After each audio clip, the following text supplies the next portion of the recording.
Je voudrais également saluer les internautes parce que vous êtes nombreux dans cette salle. Ceux qui n'ont pas eu de place nous suivent sur le site de la chaire. Salut les internautes. Très heureux, donc, parce que le sujet est passionnant. Si je devais finalement le résumer un petit peu à la hache, qu'est-ce que je dirais? Que les questions auxquelles on va tenter de répondre, elles sont à la fois vastes et serrées. Est-ce que c'est le but d'une entreprise de contribuer au mieux vivre ensemble? Parfois, l'entreprise est considérée comme un lieu de souffrance. Pourquoi? Poser même cette question, ça va en hérisser certains qui diront, mais voilà, est-ce que c'est bien le rôle d'une entreprise d'être un lieu de souffrance ou de bonheur? On est là pour ça ou pas? On va essayer de répondre à tout ça. Est-ce que cette question est pertinente? Oui, même si effectivement la paix n'est pas aujourd'hui enseignée dans les business schools, peut-être sauf à l'école de management de Grenoble. Mais vous n'êtes pas venu pour m'écouter moi, vous êtes venu pour écouter les deux intervenants que je vais vous demander d'accueillir sous un tonnerre d'applaudissements. Mathieu Ricard et Dominique Staller, venez me rejoindre.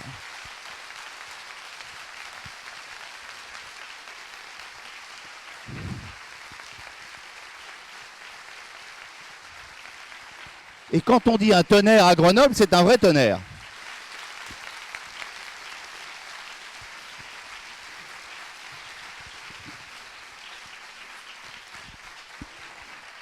Alors, j'adore la formule journalistique, vous savez, qui considère dire « je ne vais pas vous présenter les deux personnes qui sont montées à cette tribune, et puis, si, je vais quand même le faire, parce que tout de même, et Mathieu Ricard, on va évidemment commencer avec vous, vous avez quand même un parcours tout à fait étonnant, fils du philosophe et de l'académicien Jean-François Revel, fils aussi d'une artiste peintre, Yann Toumelin.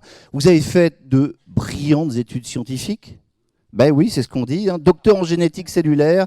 Vous avez eu comme maître de thèse le prix Nobel François Jacob à l'Institut Pasteur. Et puis, en 1972, vous avez décidé de partir vous établir dans l'Himalaya pour y devenir, comme on le sait, moine bouddhiste. D'ailleurs, on a une pensée pour ce qui se passe au Népal. Aujourd'hui, vous me donniez les informations tout à l'heure qui ne sont pas très bonnes sur ce qui se passe dans votre pays, mais votre monastère est encore debout, un tant soit peu, il n'y a pas de victimes sur place. À partir des années 80, vous devenez un proche du Dalai Lama, dont vous devenez l'un des traducteurs et même un peu plus, une sorte de porte-parole. Vos activités monacales ne vous ont pas empêché de publier de nombreux ouvrages. Je vais citer peut-être Le moine et le philosophe, avec votre père, L'infini dans la paume de la main. Ça, c'est avec l'astrophysicien Trinh Xuan Xuan. Je voudrais encore citer Plaidoyer pour l'altruisme, qui a été publié il y a 2 ans, pour lequel j'avais d'ailleurs eu le plaisir de vous accueillir à France Info. Je voulais montrer ce livre, et vous savez quoi? On me l'a piqué ce matin sur mon bureau de la maison de la radio. On va considérer que c'est un acte d'altruisme. Enfin voilà. C'est pour répondre la bonne parole.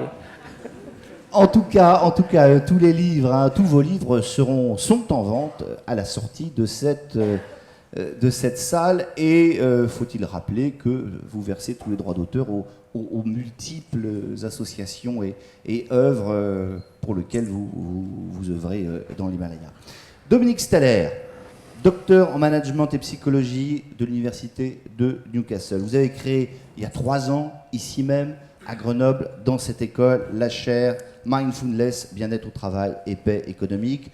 Chaire dans laquelle les travaux de recherche portent sur le développement personnel et managérial, le coaching, le leadership, le bien-être et la gestion du stress. Gestion du stress d'ailleurs que vous connaissez bien, puisque vous avez été pilote de chasse dans l'aéronaval. Aujourd'hui, vous ne volez plus, vous coachez des managers et des cadres dirigeants, vous avez également coaché des équipes olympiques. Alors je dis vous ne volez plus, vous allez être obligé de voler, puisque l'université de Princeton aux États-Unis, une des plus célèbres universités du monde, vous a demandé de venir créer la petite sœur de cette chaire grenobloise à Princeton, aux États-Unis, ce qui va permettre de créer évidemment des liens de partenariat. Alors, vos livres, on ne me les a pas volés sur la table de France Info, c'est-à-dire que je les avais mis en lieu sûr dans le coffre-fort de la maison de la radio, juste à côté du bureau de Mathieu Gallet, très bien connu. Il y a l'éloge du bien-être au travail, le slow management, et puis Manifeste pour une éducation à la paix économique. Enfin, le dernier livre, que je n'ai pas parce que c'est le tout dernier, s'il s'appelle Prévenir le stress au travail, c'est aux éditions Retz. Comment va se dérouler cette soirée? Eh bien écoutez messieurs, on va vous écouter successivement et religieusement pendant une demi-heure. Alors quand je dis religieusement, je suis le maître du temps, ici seulement. C'est-à-dire que vous avez une demi-heure chacun, et alors pour vous aider à tenir le délai qui vous est imparti, parce qu'on m'a prévenu, tu vas voir, c'est des bavards tous les deux. Je me permettrai de vous indiquer au bout d'un quart d'heure que vous êtes arrivés à la moitié de votre conférence, et 2 minutes avant la fin, de vous dire gentiment qu'il est temps de conclure. Je vous regarde bien tous les deux, j'ai mon chronomètre sur moi. L'idée, c'est évidemment pas de vous censurer, mais de laisser du temps pour l'après-conférence à un débat entre vous, et puis, bien entendu, de répondre aux questions de la salle. Vous aurez la parole, donc ne roupillez pas trop. Vous pourrez poser toutes les questions, et c'est une chance quand même formidable d'avoir et Dominique Steller et Mathieu Ricard à la même tribune. On n'ira pas plus loin que 20h55, parce qu'après, le débat continuera, mais de manière différente, autour d'un cocktail dînatoire qui est évidemment quelque chose d'important. Mathieu Ricard, vous allez commencer. On vous a demandé de plancher sur ce que pourrait être une économie altruiste. Je sors mon chronomètre. Vous n'en avez pas un plus visible que celui-là, là? Attendez. J'ai un truc, alors là, sur écran géant. Regardez bien. Tac. Ça y est, c'est parti. 30 minutes. Vous le mettez là, que je vois quand même.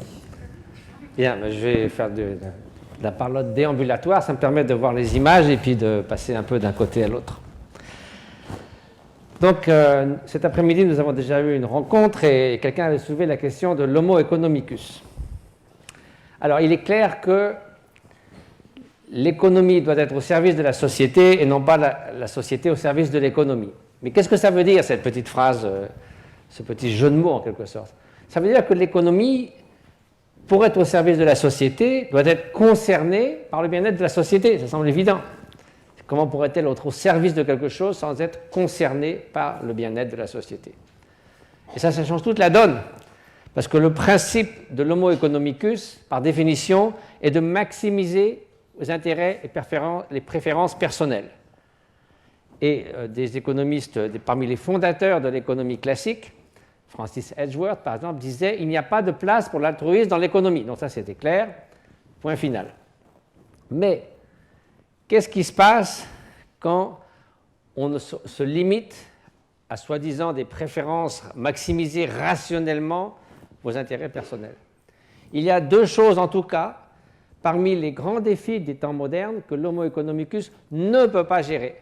Et ça, c'est aussi ce qu'a bien expliqué un économiste renommé comme Denis Snower, qui a fondé le Global Economic Symposium.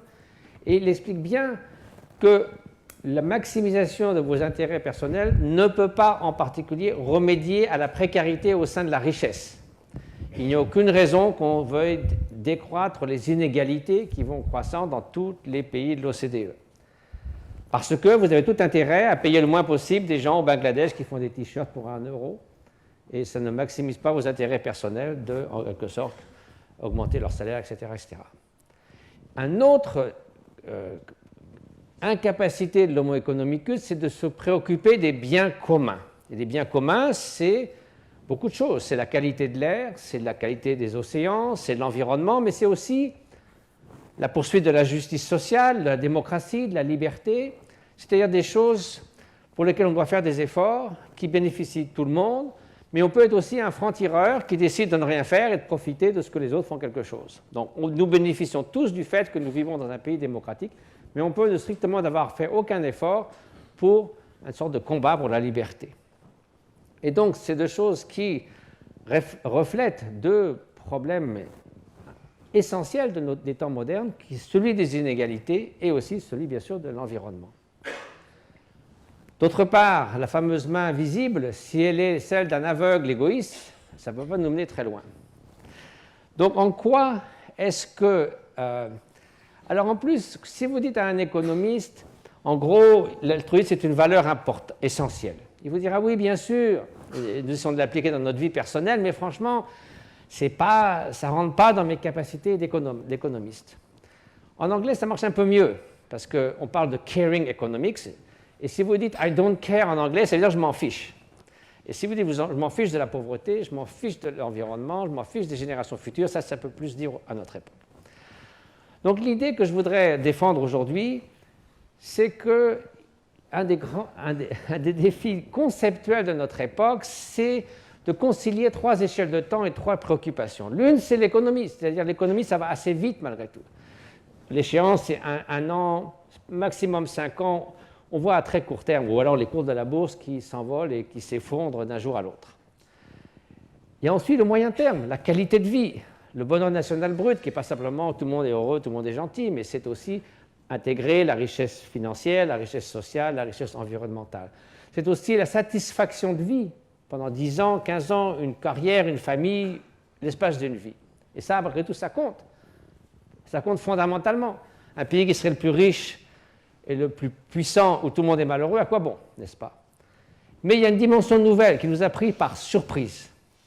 C'est que maintenant, nous sommes les acteurs principaux du sort des générations à venir. Nous sommes entrés dans l'Anthropocène, c'est une nouvelle ère qui a commencé avec la grande accélération 1950, parce qu'il y a 10 000 ans, nous étions à 5 millions d'habitants sur Terre.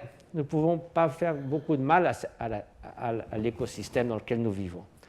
Aujourd'hui, presque à notre insu, nous n'avons pas décidé de saccager la planète, mais nous ne sommes pas responsables individuellement, mais le fait est que nos activités, notre intelligence, multipliée par les moyens technologiques, est devenue le facteur de transformation majeur de la planète. Donc, quand vous avez des grands scientifiques de l'environnement qui parlent de ce qui va se passer dans 60 ans, à des économistes qui sont préoccupés du bilan à la fin de l'année, ils ne parlent pas le même langage. Donc, comment voulez-vous qu'ils œuvrent ensemble vers un monde meilleur?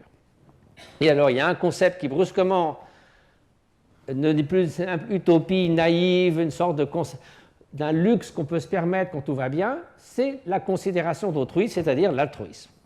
Et c'est le seul et unique concept, si vous en avez un autre, je suis tout à fait intéressé de l'apprendre, qui permet de réconcilier ces 3 échelles de temps pour œuvrer ensemble à cette tâche. Parce que si nous avons davantage de considération pour autrui, nous aurons précisément une économie positive, nous irons vers une paix économique, c'est-à-dire réduire les inégalités, les tensions, la justice, la coopération au sein de l'entreprise et tout ce que Dominique vous expliquera beaucoup mieux que moi. Si vous avez la considération pour autrui, vous allez bien sûr faire en sorte que dans la vie sociale, chaque personne puisse exprimer son potentiel, avoir accès à l'éducation, à la liberté, à tout ce qui fait une sorte d'épanouissement dans la vie, que la vie lui semble mériter d'être vécue. Et bien sûr, si on a de la considération pour autrui, on ne va pas saccager la planète qu'on lègue aux générations futures. Groucho Marx, c'est pas Karl, disait « Pourquoi me préoccuperais-je des générations à venir? Qu'ont fait-elles pour moi ?» Rien du tout, bien sûr. Il y a d'autres gens qui le disent la même chose sérieusement. Stephen Forbes, le grand milliardaire américain, quand on lui mentionnait la montée du niveau des océans, il disait « Je trouve absurde de changer nos comportements maintenant pour quelque chose qui se passera dans 100 ans. » Donc après moi, le déluge, en gros. Donc vous voyez que le fait d'avoir davantage de considération pour autrui donne une plateforme de réflexion commune à tous ces éléments et tous ces participants pour œuvrer ensemble et au moins avoir une discussion qui ait un sens. Et c'est donc dans ce sens que nous devons, en tout cas pour ce qui est de la partie de l'économie, avoir justement cette paix économique, cette économie du care, de la sollicitude. Certains l'appellent l'économie positive. On se demande un peu ce que ça veut dire, parce qu'on n'ose pas dire économie altruiste, parce qu'on vous traite de doux rêveurs. Et juste pour donc étayer un petit peu les raisons de l'importance de cet altruisme, je vais vous montrer le fait que nous sommes un petit peu comme cet homme qui est au bord du précipice. Et si on vous le dit comme un chef d'État que je ne nommerai pas, il y a 5 ans, nous étions au bord du précipice, aujourd'hui, nous avons fait un grand pas en avant. C'est un peu ce qu'on dit si on dit la croissance illimitée, même le développement durable, c'est un peu suspect. Vous allez voir que j'ai un autre concept que je préfère, qui est l'harmonie durable, parce qu'on n'a pas 3 planètes, et au rythme actuel d'augmentation de l'utilisation des ressources naturelles, il faudrait 3 planètes en 2050. Et cet exemple, est-ce qu'il y a un... Non, ça ne marche pas. Oups, c'est pas ça que je voulais. C'est pas grave. Donc vous voyez cette limite, ça correspond un peu aussi à ce que les scientifiques appellent les limites planétaires. Et si nous restons en deçà de ces limites, qui sont marquées ici par une ligne, eh bien, nous savons que l'humanité pourra continuer encore à prospérer pendant 50, 60 000 ans, comme elle l'a fait durant les 12 dernières milliers d'années, qui constituent l'Holocène, une période de climat particulièrement stable. En 1900, nous étions largement en deçà de ces limites de sécurité. En 1950 vient la grande accélération. On voit certains facteurs comme l'exploitation des sols, les changements climatiques qui s'approchent un tout petit peu. Disons, on commence à arriver, on entend la chute d'eau, on se dit est-ce qu'il faut vraiment continuer à marcher dans cette direction ou pas. 2010, nous avons largement dépassé certaines des limites planétaires. Je prends juste un exemple de l'appauvrissement de la biodiversité. Au rythme actuel de disparition des espèces. En 2050, 30% de toutes les espèces sur Terre auront disparu. Ça sera la 6e grande extinction, la 5e étant celle qui a fait disparaître les dinosaures et beaucoup d'autres espèces en même temps. Donc c'est un phénomène majeur et qui est causé évidemment par les activités humaines. Donc que faire devant cette chose? On peut se dire, oui, ce ne sera pas moi qui va vivre tout ça, la plupart d'entre nous ne seront pas là dans 50 ans. Donc ils se débrouilleront, ils trouveront des moyens technologiques, l'homme s'adaptera à quel prix? 200 millions de réfugiés climatiques. Ce n'est pas 14 000 personnes qui ont essayé de traverser, 20 000 personnes qui ont traversé la Méditerranée, 1400 sont morts, ça sera 200 millions de réfugiés climatiques. Les glaciers fondent un peu partout. Ici, je suis dans un glacier au Bhoutan. 2000 glaciers fondent, c'est le 3e pôle. Ils fondent encore plus vite que l'Arctique parce qu'il y a des poussières qui se déposent sur ces glaciers. Donc, ils fondent très vite. Alors, est-ce que tout ça... Alors, c'est je vous parlais de la grande accélération. Bon, je vous passe un tout petit peu les détails, mais quels que soient les facteurs que l'on considère, en 1950, commence une accélération quasi exponentielle. Exploitation des pêches, etc., etc. La consommation de viande, qui est quelque chose de très typique, puisque c'est le 2e facteur de gaz à effet de serre, 14%, l'élevage industriel. C'est un facteur de pauvreté, puisque les Américains consomment 120 kg de viande par an pour habitant, contre 3 en Inde et 7 en Afrique, alors que 700 millions de tonnes de grains sont exportés pour ça, des pays pauvres pour les pays riches qui pourraient nourrir 1,5 milliard de personnes. Donc, est-ce que c'est dû au fait que nous sommes fondamentalement égoïstes? Ça, c'est la théorie de l'égoïsme universel. Beaucoup de gens l'ont dit. Freud, j'ai découvert que fort peu de bien chez les hommes, d'après ce que j'en sais, ils ne sont pour la plupart que de la racaille. Donc, si on part de ce principe-là, ce n'est pas étonnant. Chacun pour soi. Alors bon, est-ce que tout le monde est de la racaille? Je vous laisse juger. Ou encore, est-ce que l'homme est un loup pour l'homme? Alors la question, c'est bien sûr, l'homme peut être parfois un loup pour l'homme. Mais ce qu'ont proposé Hobbes, Freud et bien d'autres encore, se tenant de l'égoïsme universel, c'est que l'homme ne peut être qu'un loup pour l'homme et jamais autre chose. Donc c'est ça la grosse erreur. Ça n'a jamais été démontré par aucune étude scientifique, sociologique ou autre, que l'égoïsme universel était une donnée fondamentale de l'être humain. C'est tout simplement faux. Il y a des dizaines d'expériences d'études qui montrent exactement le contraire.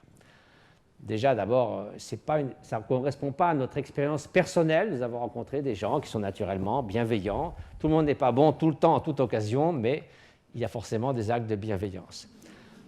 Donc, il y a la coopération qui est évidente chez l'être humain. Nous sommes des super coopérateurs. Il y a une grande joie à coopérer. Au Bhoutan, au Népal, où je vis, les gens, quand il y a la récolte, construisent une maison, tout le monde vient. Ici, ce sont une communauté amish aux États-Unis, mais on voit très fortement ça en Asie. Ce n'est pas limité d'ailleurs non plus seulement aux êtres humains. Mais il y a aussi, oh, ça va trop vite tout ça. La lutte pour la vie, la compétition, la survie c'est les mieux équipés. Il y a toujours des gagnants et des perdants. Alors c'est vrai, il ne faut pas avoir une vision totalement peinte à l'eau de rose de l'évolution. Mais ceci dit, les travaux récents de l'évolution montrent que certes la compétition existe, qui le pourrait le nier, mais que la coopération a été beaucoup plus créative et fertile au sein de l'évolution pour avancer dans des niveaux de complexité croissante.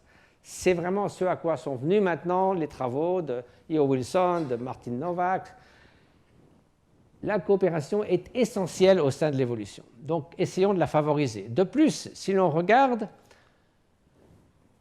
les facteurs qui sont les plus importants pour ce qu'on appelle le bien-être subjectif. L'OCDE a fait une enquête dans tous les pays de l'OCDE en proposant 11 facteurs et en demandant aux gens qu'est-ce qui contribue davantage à votre bien-être. Alors, il y avait bien sûr le revenu qui arrivait en environ 5-6e position. Le facteur numéro 1 dans les réponses, c'était la qualité des relations humaines. Ça peut être dans la famille, au travail, dans la société. Et c'est vrai que si on regarde... Qu'est-ce que ça va vite tout ça? Si on regarde l'importance de la qualité des relations humaines, c'est-à-dire le nombre de gens sur lesquels vous pouvez compter, à qui vous pouvez vous confier, ici comme ces 2 centenaires au Japon qui vivent dans un village près d'Okinawa, où il y a, c'était un des 5 endroits au monde où il y a le plus de centenaires. Et une des caractéristiques de cet endroit, c'est que les gens sont ensemble de la naissance, pendant la vie et jusqu'à la mort. Jamais personne n'est laissé pour compte, personne n'est laissé tout seul, tout le monde est ensemble, ils font des fêtes, etc. etc. Et ils le disent, notre bien-être dans cette communauté, c'est que nous sommes toujours ensemble. Donc, attendez, je reviens en arrière. Donc, est-ce que vraiment cette théorie de l'égoïsme universel tient la route? Tout d'abord, de nombreuses études, notamment celle du psychologue Daniel Batson, qui a passé 20 ans et qui a mis les gens dans des situations diverses, parce que certes, l'égoïsme intéressé existe. Oui, parfois nous faisons des choses pour nous faire mousser, pour nous faire apprécier dans la société, pour remplir le sens du devoir, ou simplement parce que nous avons une sorte de détresse empathique, nous ne supportons pas de voir la souffrance, il vaut mieux faire quelque chose plutôt que de continuer à éprouver cette détresse, mais si nous en avions la possibilité, s'il y avait une échappatoire facile, nous sortirions. Donc Daniel Batson a passé une grande partie de sa carrière à mettre des gens dans des situations très complexes et à voir comment ils se comportaient. Je ne peux évidemment pas vous détailler ça dans le peu de temps qui me reste, mais ce que je peux vous dire, c'est que... Combien? La moitié. La moitié, c'est formidable. Donc, ce qu'il a montré en tout cas, c'est que la théorie de l'égoïsme universel, c'est-à-dire qu'on pouvait toujours expliquer les comportements humains par l'égoïste, était démentie par ces 20 ans d'expérience. On ne peut pas prouver absolument à 100%, parce qu'on peut toujours imaginer qu'il y a une nouvelle explication égoïste qui surgisse, mais jusqu'à maintenant, tous les autres psychologues qui sont efforcés de proposer des explications égoïstes, Daniel Batson a trouvé un autre schéma expérimental au laboratoire qui, à chaque fois, de nouveau, encore et encore, a montré qu'il y avait une proportion significative de la population qui se comportait de manière altruiste, quoi qu'il arrive, ce qui est très bon signe. Là, vous allez me dire, oui, mais regardez, par exemple, lorsque des gens font un don anonyme, ce n'est pas pour la gloire, personne ne va leur donner des louanges, personne ne va leur reprocher de ne pas l'avoir fait, mais ils vont vous confier, finalement, ça m'a fait tellement de bien de faire ça. Des gens qui ont été aidés Sœur Emmanuel dans les symphonies du Caire, ils disent finalement, en fin de compte, ces gens-là m'ont plus apporté que ce que je leur ai donné. J'entends ça tout le temps dans notre organisation humanitaire. Et alors, les spécialistes de l'égoïsme universel diront, « Ah ah, vous faites ça pas parce que pour les autres, mais parce que ça vous fait du bien. Vous vous sentez bien en étant altruiste, donc c'est pour ça que vous le faites. » Alors, par exemple, regardons ce qui se passe ici. Et il y a de nombreux cas comme ça dans le monde. Ah, il ne bouge plus. Ah ben non, c'est dommage. Ah voilà. Donc voilà, c'est des nombreux exemples comme ça. En voici 2 ici. Bon, ça c'était -1, comme vous pouvez le voir. Ça a l'air de rien, mais attendez une seconde. Donc voilà. Donc est-ce que vous allez penser que ces personnes vont se dire, au moment de sauter sur les rails pour arracher quelqu'un à une mort certaine, qu'est-ce que je vais me sentir bien quand ça sera fini? Ça ne tient pas la route. Mais alors, les journalistes viennent les interviewer et cette personne va dire « mais je n'avais pas le choix, je ne pouvais pas laisser cette personne mourir, j'ai sauté ». Évidemment, vous n'aviez pas le choix. Comportement automatique, instinctif, ce n'est ni de l'altruisme, ni de l'égoïsme, il n'y avait pas une intention. J'en ai discuté avec Daniel Batson et on est évidemment d'accord que ce n'est pas qu'il n'y a pas un choix, c'est que ce choix, il est d'abord l'expression de ce que vous êtes et qu'en plus il est instantané. Cette personne ne va pas se demander pendant une demi-heure est-ce que je tends la main ou je ne tends pas la main. Il va évidemment sauver cette personne. Il y avait un choix, il aurait pu ne pas le faire bien sûr, mais ce choix est si évident qu'il le fait. Donc toutes ces théories, finalement, ces explications, s'ingénier à trouver à tout prix une explication égoïste, c'est vraiment une sorte d'obstination à ne pas reconnaître la réalité. Et puis, alors oui, décidément, je ne maîtrise pas la technique. Il avait un choix tout à fait évident, tenir ou lâcher. Il fait de son mieux. Alors le problème, c'est que je n'ai pas la photo suivante, je ne sais pas ce qui est arrivé. Mais il y a des gens qui ont eu des choix. Le pasteur André Trogmé et sa femme Magda, au village de Chambon-sur-Lignon, c'est pas très loin d'ici, en Haute-Loire, qui pendant toute la Deuxième Guerre mondiale, envers et contre tous, envers le gouvernement, contre le gouvernement de Vichy, la Gestapo qui les menaçait de mort, etc., n'ont cessé, n'ont jamais fermé leurs portes à qui que ce soit qui leur demandait refuge, et ils ont sauvé ainsi la vie à 3000 personnes juives en les faisant passer en Suisse. En aucun cas, ils n'ont fait aucune concession. Ils mettaient leur vie en danger, celle de leur communauté, celle de leur famille, et pourtant ils l'ont fait en réfléchissant sur la durée. Donc, maintenant, il y a aussi l'empathie, le fait que nous nous préoccupons des autres. Voici une personne chinoise qui a perdu ses jambes à l'âge de 5 ans et qui, toute sa vie, avec joie, comme vous pouvez le voir, s'est occupée des autres. Ici, c'est une des personnes malades qu'on a sauvées au Tibet. Alors, bien sûr, la contemplation de la souffrance peut aussi mener à ce qu'on appelle la détresse empathique. C'est-à-dire que si vous fonctionnez uniquement sur le mode de la résonance affective, l'empathie, c'est si quelqu'un est en joie, vous êtes joyeux, mais si quelqu'un souffre, vous souffrez. Et les neurosciences montrent que vous souffrez véritablement. Donc si vous n'avez que l'empathie, on parle beaucoup d'empathie ces temps-ci, mais finalement ça mène quoi? À l'épuisement émotionnel, à la détresse empathique, au burn-out. Il manque une dimension. L'empathie laissée à elle-même, c'est comme une pompe à eau, sans eau, elle finit par brûler. Il faut une autre dimension, et c'est ça les collaborations de Tania Singer qui nous l'a bien montré. Dans le cerveau, on voit que les réseaux neuronaux de l'empathie et de l'amour altruiste sont différents. L'amour altruiste est une dimension plus vaste de bienveillance, c'est une émotion ou un état d'esprit positif. Il n'y a pas un élément de détresse, mais de courage.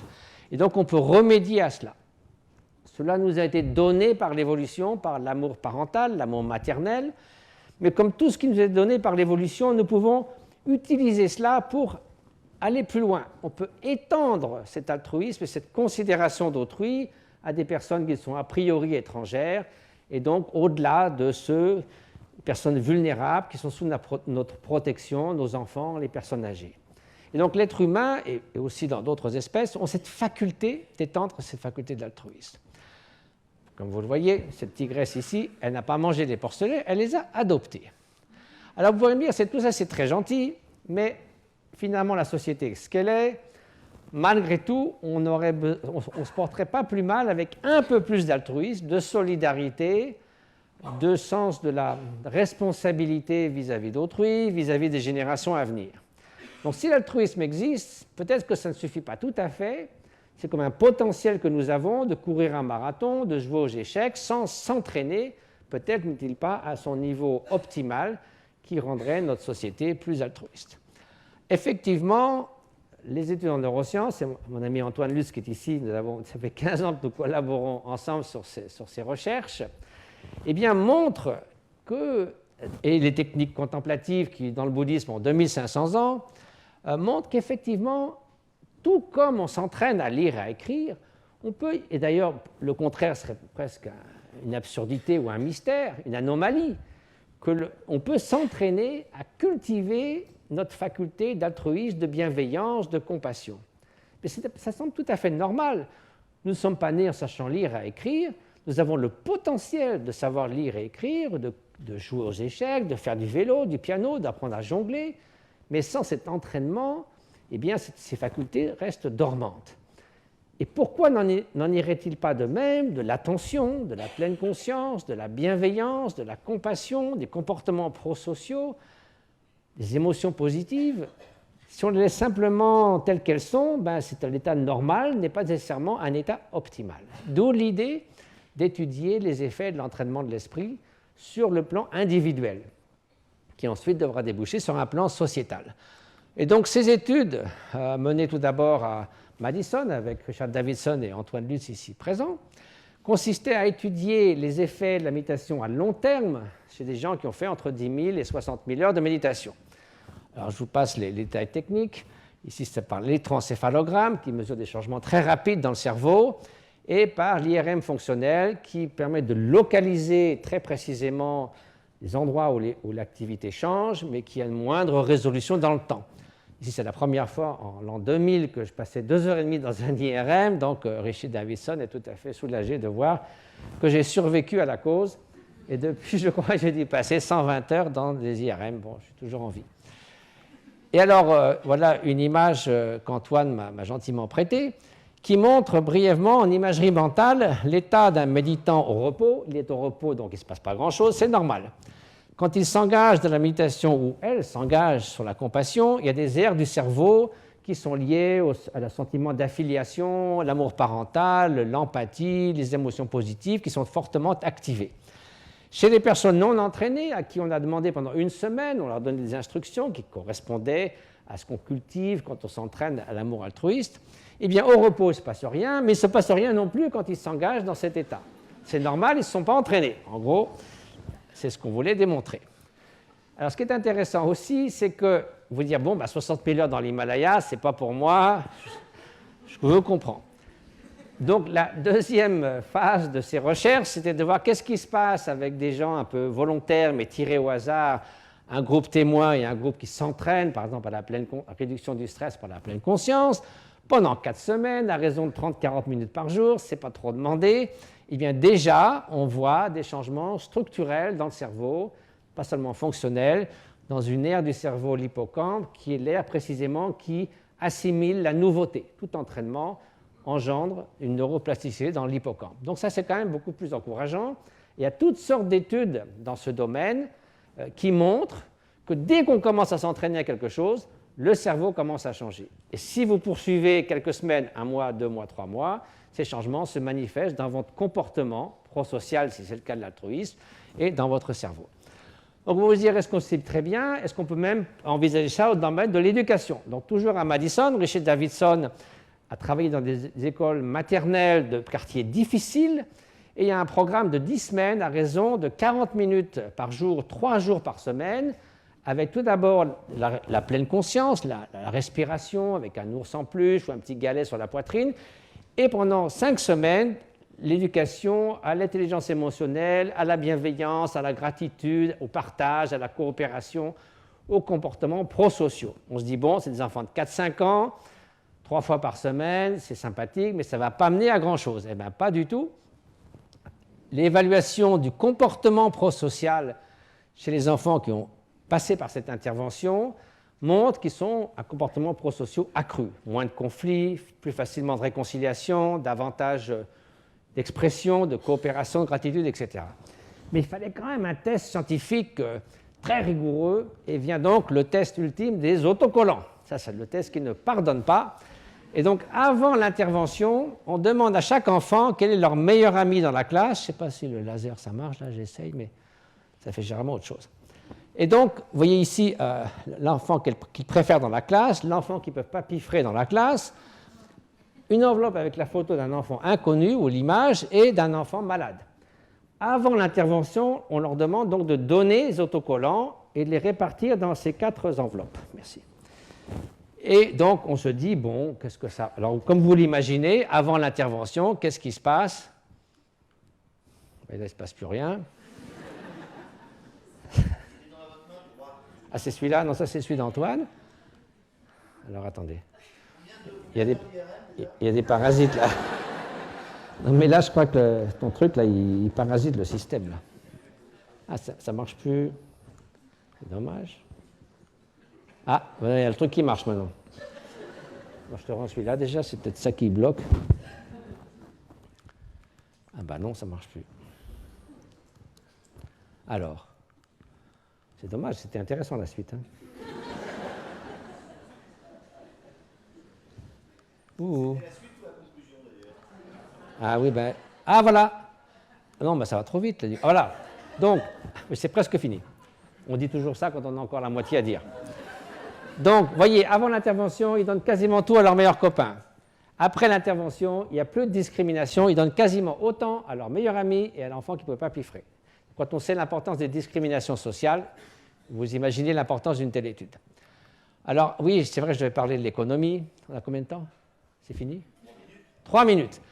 Alors bon, on pense que les décisions économiques maximisent les intérêts personnels, donc l'égoïsme. C'est pas vrai, dit Ernst Fehr.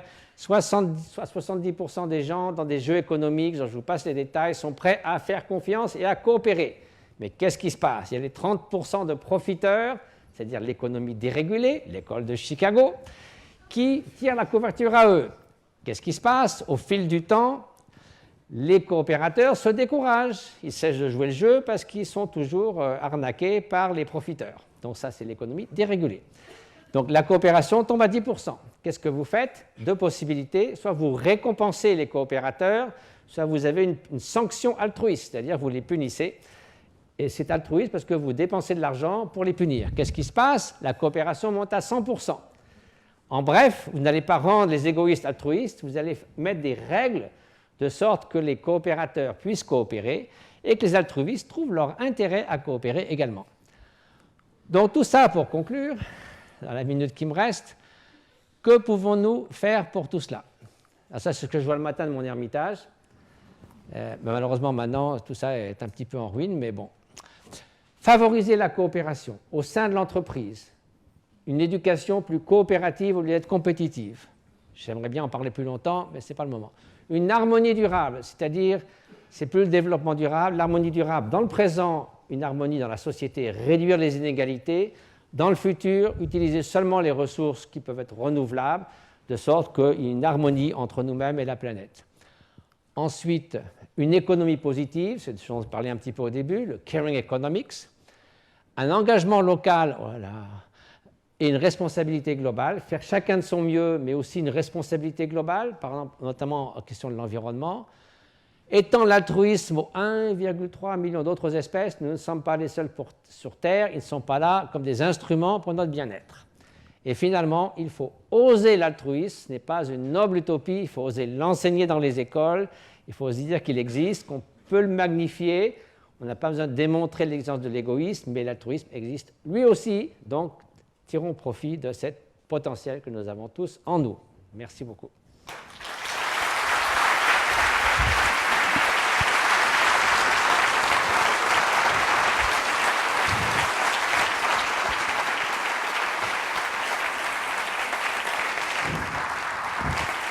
Bon, applaudissez pas trop parce que suite ça prend sur le temps. Non, mais de toute façon, c'est très bien que la dernière partie soit courte parce qu'on va pouvoir y revenir avec les questions. Moi, j'ai des tonnes de questions à vous poser, mais peut-être je vais faire réagir d'abord Dominique Steller sur les propos de Mathieu Ricard. Sans question. Sans question. Non, mais attendez, comme ça. L'endroit, je suis pas sûr que mon micro fonctionne. Si, allez-y, ils vont l'ouvrir. Vous m'entendez? Non. Allô? Alors, ça vient. Voilà.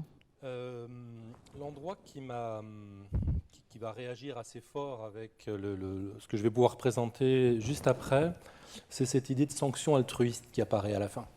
Dans les entreprises avec lesquelles on travaille et dans les autres entreprises, on se retrouve toujours avec ce geste-là, dont ma fille m'a dit ce week-end que je l'avais souvent quand je parlais. Et dans ce geste, en fait, ce sont des managers qui nous disent « mais écoutez, tout ce que vous nous racontez sur la gratitude, sur la bienveillance, sur l'altruisme, c'est quelque chose de très intéressant, on y croit bien, sauf que nous, on est dans un monde difficile, dans un monde de sanctions, dans un monde dur, dans un monde compliqué. Et on n'arrive pas à rassembler les deux. On ne sait pas quel chemin on peut prendre pour venir rassembler les deux. Et j'aime bien la notion de sanction altruiste parce que dans cette incapacité à rassembler les deux, j'y vois une vision assez philosophique qu'on a en Occident du bien et du mal. C'est soit je suis quelqu'un de gentil, mais je ne peux pas être un manager, soit je suis un manager qui est forcément quelqu'un de sanctionnant, mais je ne peux pas être en gratitude ou en reconnaissance. Et dans cette dimension de sanction altruiste, c'est finalement un point de départ sur lequel je peux être un manager, je peux être quelqu'un qui prend des décisions qui vont être des décisions qui sont difficiles et qui à un moment donné vont peut-être être très, très tranchantes, au sens d'un mot que je reprendrai tout à l'heure, tranchante au moins par son discernement, et que dans mon discernement, je peux appliquer une sanction qui soit altruiste parce qu'elle va permettre au groupe de fonctionner différemment. Alors c'est marrant que vous rebondissiez sur ce terme, parce que moi c'est un des trucs qui m'a fait tiquer, Mathieu Ricard. Est-ce que sanction altruiste, c'est pas antinomique? Alors, est-ce que... Non mais c'est bien sûr. Je vois bien sûr, laissez-moi je n'ai même plus le temps de poser mes questions. Allez-y, répondez. Alors, ça c'est les paroles d'un économiste. Daniel Batson, qui est un psychologue, qui était là, il dit votre sanction, elle n'est pas vraiment altruiste parce qu'on ne connaît pas la motivation de la personne. Peut-être c'était un petit peu de vengeance ou l'idée de respecter le sens de l'équité, le sens du devoir, etc., etc. Dans le comportement, c'est altruiste parce que dans le jeu économique en question, c'est comme si vous achetiez un grille-pain sur eBay à Tahiti. Bon, eBay, ça fonctionne sécurisé, mais même que ce ne soit pas sécurisé. Le gars ne vous envoie pas les grille-pains. Vous n'allez pas aller à Tahiti pour lui faire un procès. Mais vous pouvez rajouter 10 euros sur eBay pour qu'il ait une amende de 100 euros. Et ça remet immédiatement la coopération au maximum. Donc ça, si vous voulez, l'idée, c'est de, en quelque sorte, si les gens en majorité sont prêts à coopérer, il faut qu'il y ait un climat de confiance. Donc il faut simplement, en quelque sorte, neutraliser les égoïstes forcenés pour que les autres, qui sont la majorité d'après les travaux d'Ernst Fehr et de bien d'autres, puissent coopérer en toute quiétude. Et alors, il y a quelque chose que je préfère, ce sont après cela les travaux de Martin Nowak qui a montré que la récompense pour les personnes qui coopèrent, la récompense, ce n'est pas seulement monétaire, c'est aussi appréciation, des meilleures relations de travail, que la personne se sente à sa place, appréciée, etc. Fonctionne encore mieux que les sanctions altruistes, ce qui est encourageant. Encore un petit mot, et puis on va passer la parole à Dominique Steller. Est-ce que cet altruisme économique, c'est pas un sport de riches finalement? Parce que là, on discute de ça dans cette salle, dans un pays quand même qui globalement va bien, où on mange bien. Chez vos copains chinois, qui sont les bienfaiteurs du Tibet, comme tout le monde le sait, où la situation est quand même plus dure, où il y a des centaines de millions de gens à faire sortir de l'extrême misère, on ne se pose pas ces questions. En fait, Ernst Fehr a testé ces trucs en Turquie, par exemple. Il a obtenu les mêmes résultats dans tous les pays du monde. Et ce qui se passe, c'est quand après donc, certaines séances de jeu où la coopération est en fait plus forte qu'au début. Si vous proposez de retirer les régulations, même les égoïstes disent non, laissez ça, ça marche très bien parce que tout le monde y gagne en fait. Donc si vous voulez, c'est en fait la sagesse qui consiste à se dire on ne va pas transformer tous les francs-tireurs en altruistes, mais établissons un système qui, d'une part, permette aux coopérateurs de coopérer en toute sécurité, et en plus, que tout le monde y trouve son compte, y compris les égoïstes, disent bon, si tout le monde joue le jeu, ça marche bien, moi je fais semblant d'être altruiste, c'est-à-dire je joue le jeu. Bon, il semble que ça a été étudié même dans des pays du genre de ceux que vous citez. Alors, est-ce que ce système est soluble dans le capitalisme? Est-ce qu'il faut regretter le système communiste, en inventer un autre? Je ne vous pose pas la question tout de suite, parce qu'on va écouter Dominique Steller. Si vis pacem parabellum, vous allez vous-même refaire votre propre version latine. Votre propos s'intitule pour faire la paix, prépare-la, avec des petits points de suspension. Alors vous allez nous expliciter vos points de suspension, et vous avez une demi-heure, exactement comme Mathieu Ricard. Merci beaucoup.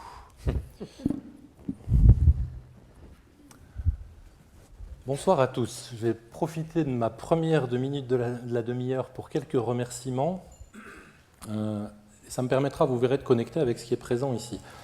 Dans les remerciements, il y a plusieurs personnes que je vais intégrer. Les premières, c'est le World Trade Center qui a initié la raison pour laquelle vous êtes ici, en nous disant « et si on combinait quelque chose où Mathieu Ricard viendrait parler d'altruisme et vous pourriez parler de la paix économique ».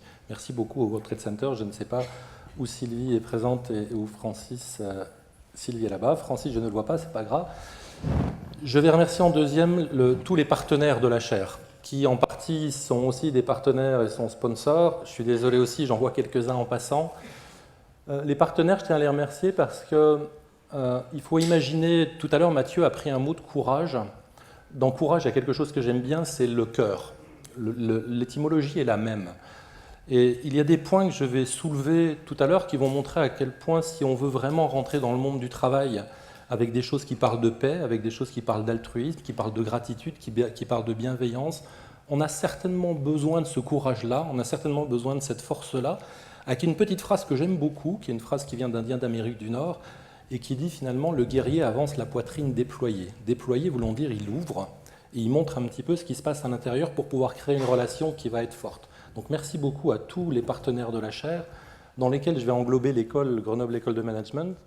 Là aussi, en insistant sur un point particulier, c'est rendez-vous compte combien il est compliqué pour un lieu dans lequel le courant central et le courant économique qui dit l'objet d'une entreprise, c'est de créer de la richesse financière, et que tout à coup ce lieu est capable de lever la main en disant « pas sûr, peut-être qu'il y a autre chose que la richesse financière ».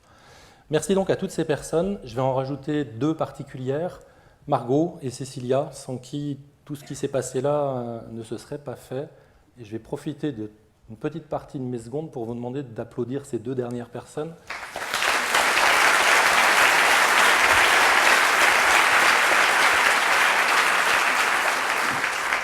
Bon, allez, on va dire que ces 2 minutes-là, elles sont pour moi. Merci beaucoup. Mathieu vous a parlé d'altruisme.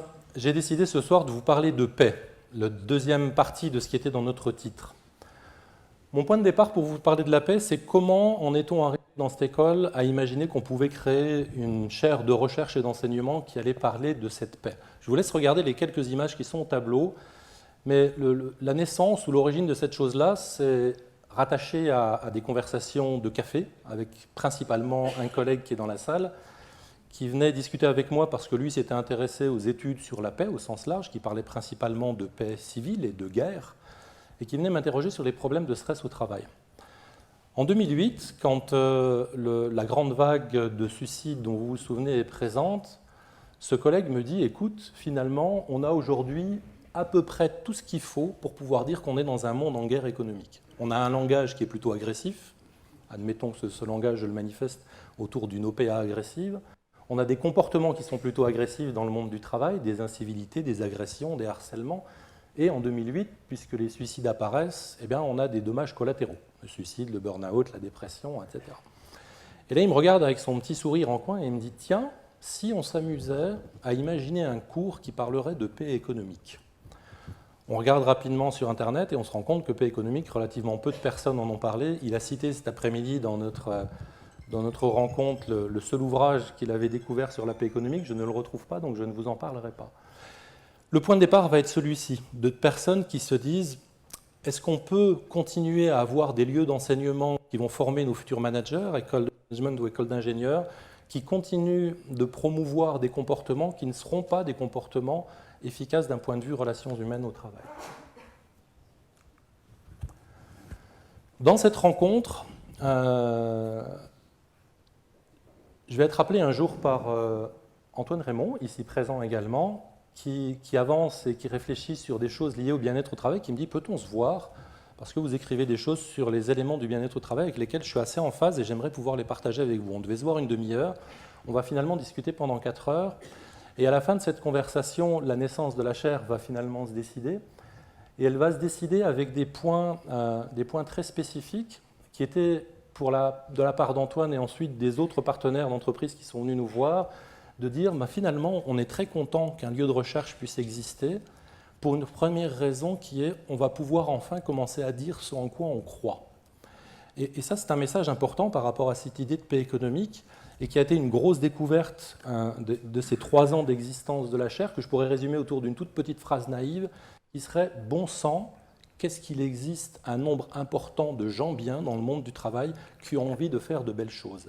et à tous les niveaux de l'entreprise.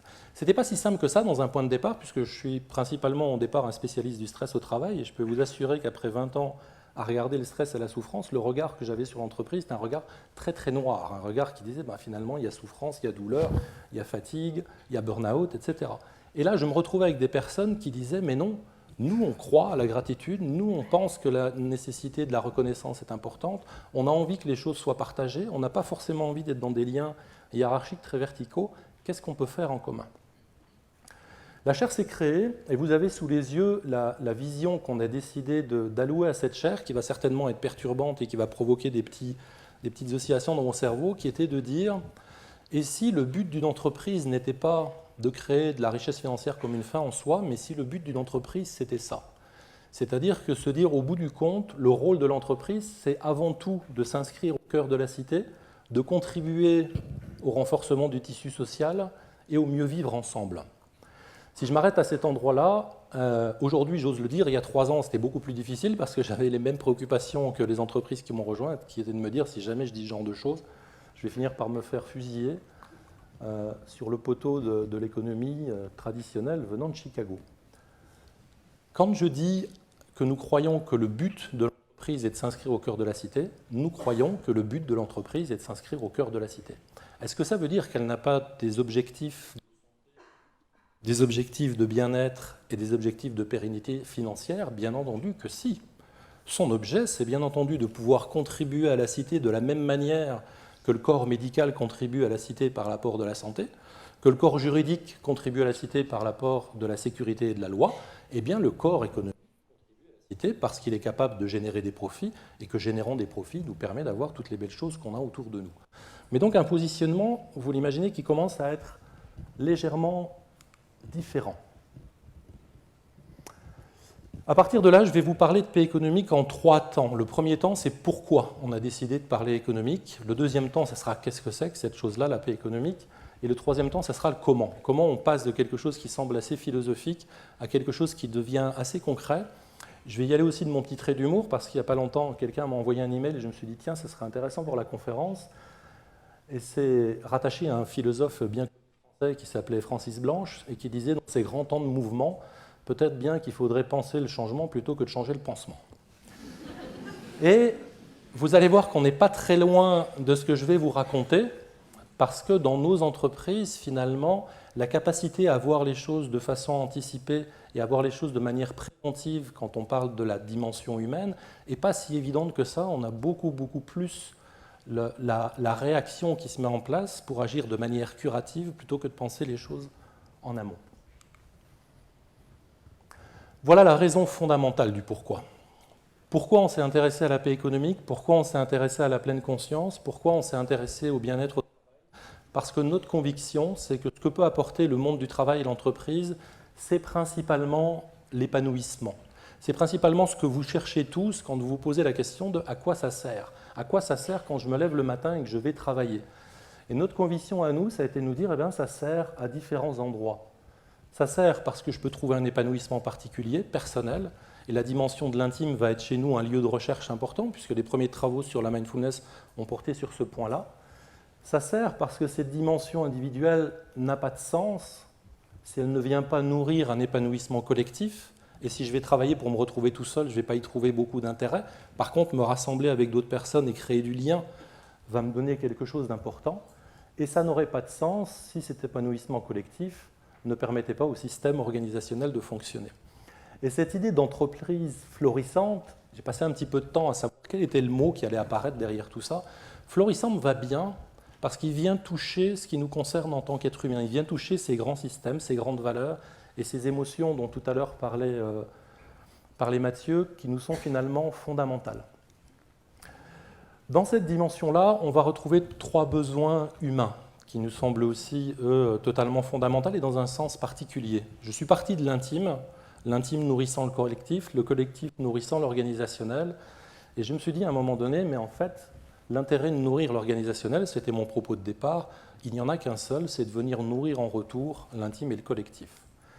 Et le premier besoin, qui n'est pas inscrit ici, va se retrouver dans cette case de l'épanouissement organisationnel. Comment faire fonctionner une structure si cette structure ne nourrit pas le premier besoin dont nous avons à nous nourrir en tant qu'être humain, qui est celui de la sécurité.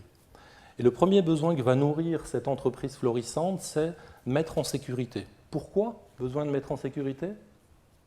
Parce que j'ai un deuxième besoin fondamental, et vous allez voir qu'il est très proche certainement de vos intérêts journaliers, c'est comment je peux être reconnu. Comment je réussis à un moment donné à me faire nourrir sur ce besoin que j'ai, qu'on me dise merci. Merci, je reconnais le travail que vous avez fait. Merci voulant dire dans un premier temps, je sais que tu es là, je t'ai vu, puisque je t'ai dit merci. Merci disant dans le pas juste après, non seulement je t'ai vu, mais je reconnais que tu contribues à quelque chose qui m'est important. Et puis il y a un troisième pas dans le merci, c'est je t'ai vu, je t'ai reconnu, et je sais que tu fais quelque chose qui est nécessaire au collectif. Sans toi, ça ne peut pas se faire. J'ai un besoin de sécurité qui va permettre la mise en place du besoin de reconnaissance pour une raison fondamentale, c'est le dernier besoin qui est le besoin de créativité. Comment est-ce que je peux contribuer au mieux? Je vais contribuer au mieux quand je comprends que ce que je suis capable d'apporter, qui est le plus fort de ce que je peux partager avec les autres, c'est ma capacité à faire du mieux que je peux ou bien faire ce que je sais faire, sur quoi je reviendrai tout à l'heure. J'allais oublier mon dernier petit cercle, pourtant j'ai mis du temps à le construire. c'est qu'on est dans une école de management, on travaille sur l'entreprise, on travaille sur la dimension de paix économique, mais pour une raison fondamentale qui fait partie de mes convictions, c'est pas de paix sociale sans paix économique. Si vous supprimez la paix économique et si vous remontez de quelques années en arrière et que vous regardez l'enflammement du pourtour méditerranéen, quand cet embrasement commence à arriver en Grèce et qu'en Grèce ça commence à partir dans tous les sens pour des problèmes économiques, la question qu'on s'est posée était très clairement à cet endroit-là. Est-ce que oui ou non on peut reconnaître que la paix économique va avoir un intérêt et un impact fondamental sur la paix sociale? Alors quand on parle de paix, on s'est très vite retrouvé confronté à tout un ensemble de critiques, parfois constructives, parfois un petit peu moins. La principale, c'était assez drôle parce qu'on ne s'est pas du tout concerté là-dessus, c'était la critique qui ressemblerait, que je pourrais rassembler sur L'homme est un loup pour l'homme, que vous connaissez bien, que tout le monde ici connaît bien, et qu'on connaît tellement bien que notre monde économique s'est un peu constitué autour d'elle. L'homme est un loup pour l'homme veut dire quoi dans le monde économique? Veut dire, si tu veux survivre, il va falloir combattre pour être le premier. D'ailleurs, on nous l'apprend depuis qu'on est tout petit, puisque la première chose qu'on nous fait faire, c'est nous apprendre à nous comparer à notre voisin, et les spécialistes de psychologie positive qui sont dans la salle sauraient très bien vous raconter qu'un des éléments qui vient générer notre malheur plutôt que notre bonheur, c'est justement cette continue comparaison avec nos propres voisins. L'homme est un loup pour l'homme est quelque chose d'intéressant parce que je vais prendre Hobbes, moi, et pas Plaute comme point de départ, parce que quand on lit effectivement ce qu'a raconté Hobbes, quand il prend cette phrase qu'on a récupérée dans l'économie, si on lit l'ensemble du texte, effectivement, on entend l'homme est capable de passer sur un mode plutôt agressif, mais si on regarde l'ensemble du schéma, la fin de Hobbes, c'est l'homme est capable et passe sur un mode agressif dans un moment particulier, c'est quand il se sent en danger. Et là, ça transforme complètement la chose. C'est-à-dire que tout ce qui serait de l'ordre d'une structure professionnelle qui dirait « Ouh là là, mais il y a besoin de mettre de la pression, mettons-les en compétition, y compris interne, parce que ça va créer de l'émulation », la chose principale que ça va créer, nous dit Hobbes, et ça remonte un petit peu en arrière, c'est que c'est là où on va le mettre dans une situation dans laquelle il va devenir un loup pour son voisin. La question qu'on va poser, nous, c'est « Est-ce que j'ai envie de rester dans ce que Han Cheng, qui est quelqu'un que j'aime bien, Han Cheng est une sinologue française qui a beaucoup travaillé sur Confucius, et en travaillant sur Confucius, elle disait le thème central de Confucius, qui est l'homme de bien, qui s'opposait à l'homme de peu, est une vision finalement assez occidentale de la chose confucéenne, qui est de croire encore une fois qu'il y a un blanc, un noir, quelque chose d'assez dichotomique. Et elle a commencé à dire, et si on parlait plutôt de la part grande et de la part petite? Et que cette dimension de l'homme est un loup pour l'homme, je ne lutterai pas contre vous, je ne lutterai pas contre quelqu'un qui viendrait me dire « Mais si l'homme est agressif, oui, bien entendu, quand il est dans sa part petite. De quoi avez-vous envie? Avez-vous envie de rester dans votre part petite quand vous êtes dans le monde du travail? Ou avez-vous envie de faire effort pour passer dans votre part grande, dans votre part noble, dans celle qui fait que si je vous posais la question de quelles sont vos valeurs fondamentales, il y a de fortes chances que tout le monde partagerait avec nous des valeurs qui sont très humaines, mais si je vous posais la question de dans quelle mesure réussissez-vous à mettre en place vos valeurs fondamentales dans le temps du travail, on verrait que l'écart commencerait à être un petit peu grand. Vous avez en dessous tout un ensemble d'autres critiques. Le monde est bien plus dur. Mon brave homme, vous savez, la bienveillance, la compassion, tout ça, c'est pas mal, mais la vie professionnelle, c'est tellement difficile que c'est pas possible de le mettre en place. On revient à ce que je venais de vous dire juste avant. Donc on fait quoi? Parce que c'est difficile, on s'arrête? À tous ces gens, parce que je l'ai mis ici, parce qu'au début j'étais vexé quand on me traitait de bisounours, un ancien pilote de chasse, Léon Navel, traité de bisounours, je vous assure que c'est pas facile à porter. Donc je l'ai remis à cet endroit-là, et le bisounours m'a bien servi en disant « Mais alors, vous voulez faire quoi? Vous êtes en train de nous dire qu'en parlant de paix, on est des bisounours, mais vous me dites en même temps qu'on ne peut plus rien faire parce que le monde est dur. Bon, alors plaignons-nous ensemble et on ne pourra plus rien faire. » Et vous verrez que si finalement vous tentez de mettre en place des choses qui sont de l'ordre de la bienveillance, qui sont de l'ordre de l'altruisme ou de la compassion au travail, il va falloir une sacrée solidité pour commencer à le dire. Si j'en reviens à mon point de départ, nos entreprises partenaires sont venues à nous au départ en nous disant « Mais merci d'avoir ce lieu pour qu'on puisse exprimer les choses. »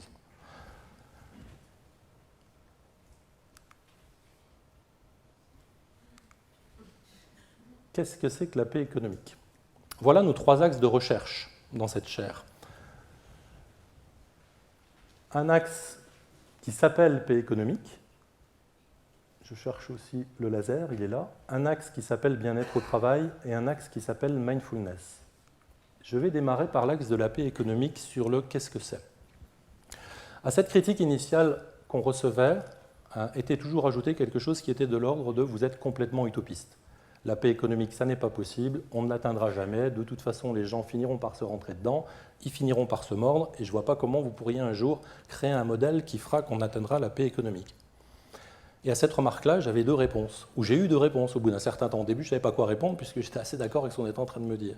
La première réponse a été de dire « vous avez raison, vous avez entièrement raison, je suis, ou nous sommes, pour les gens de la chair, complètement utopistes, et si vous considérez que tenter d'œuvrer pour aller vers un chemin qui nous semble un petit peu plus juste, c'est être utopiste, allons-y, soyons utopistes. » La deuxième chose que j'amenais, c'était jamais nous n'avons dit que notre propos, c'était d'inventer un modèle qui un jour viendrait s'appliquer sur le monde et ferait que tout le monde serait en paix économique.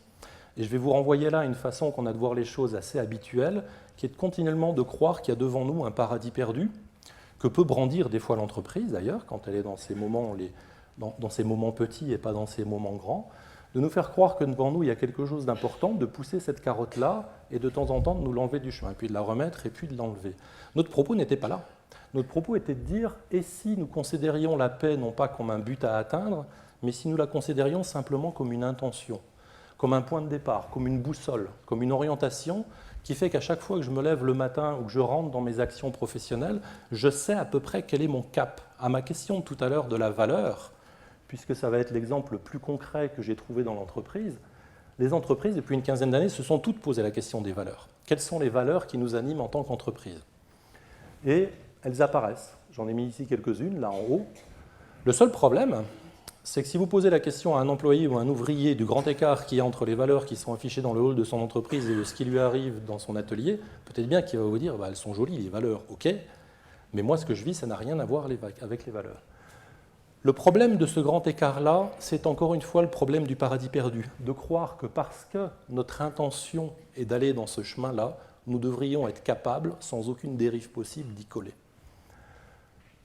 Et voilà ce qui se passe. Pardon ? Vous êtes à la moitié. Ouh là là ! Et voilà ce qui se passe quand l'entreprise ne fait des valeurs qu'un paradis possible à atteindre qui ne sera jamais atteint, c'est-à-dire met en place les propres conditions de son sabotage, c'est qu'il finit par y avoir une soumission au marché de la valeur, quelle qu'elle soit, et dès que la valeur peut être mise dans un sac plastique avec le pied dessus, on la met parce qu'elle n'a plus beaucoup d'intérêt pour la chose importante que serait la réduction de coûts ou l'amélioration du profit. Là où ça va nous intéresser en tant que chercheurs, j'ai pris un exemple ici de chercheurs qui travaillent en psychologie positive, c'est comment peut-on faire pour passer de ce qui est de l'ordre de cette intention, très fluctuante, très fragile, très évanescente, qui est la valeur, mais plutôt que de la rejeter sous prétexte qu'il est difficile de la mettre en action, comment se poser la question de cette mise en action ? Comment est-ce qu'on va pouvoir passer d'une intention qui serait de dire « j'ai l'intention que dans mon entreprise, les gens se sentent en sécurité », pour pouvoir être reconnus et pour pouvoir créer ce qu'ils peuvent créer de mieux, comment je fais pour que ça devienne une mise en acte ? Ça nous a amené à nous dire, ok, la paix comme intention, c'est pas mal. Est-ce qu'on peut passer à une deuxième étape qui serait la paix comme chemin ? Quelque chose de plus concret, quelque chose qu'on pourrait tenir un petit peu mieux. Dans cette idée de la paix comme chemin, je vous laisse lire ce qui est sur le côté, puisqu'on a des choses qui sont assez différentes. La grande difficulté qu'on va rencontrer, si je reprends ces éléments-là, tout à l'heure, Mathieu disait, c'est Olivier de Lagarde qui disait, est-ce que c'est bien le lieu de l'entreprise ? Ce à quoi on croit, nous, c'est que certainement, ça n'est pas à l'entreprise de s'occuper du bien-être de la personne. Par contre, c'est certainement à l'entreprise de s'occuper des conditions favorables pour. Si l'entreprise ne met pas en place ces conditions favorables, ce bien-être ne pourra certainement pas être atteint et ne pourront pas passer à l'étape d'après. Est-ce que la question est de toujours fonctionner sur un mode curatif et d'attendre que les gens soient en détresse pour faire quelque chose, ou la question est de se poser quels sont les moyens que nous avons à mettre en action pour tenter d'améliorer les conditions de travail, pour tenter d'améliorer ce qui dysfonctionne dans notre système organisationnel et de rehausser ce qui fonctionne bien.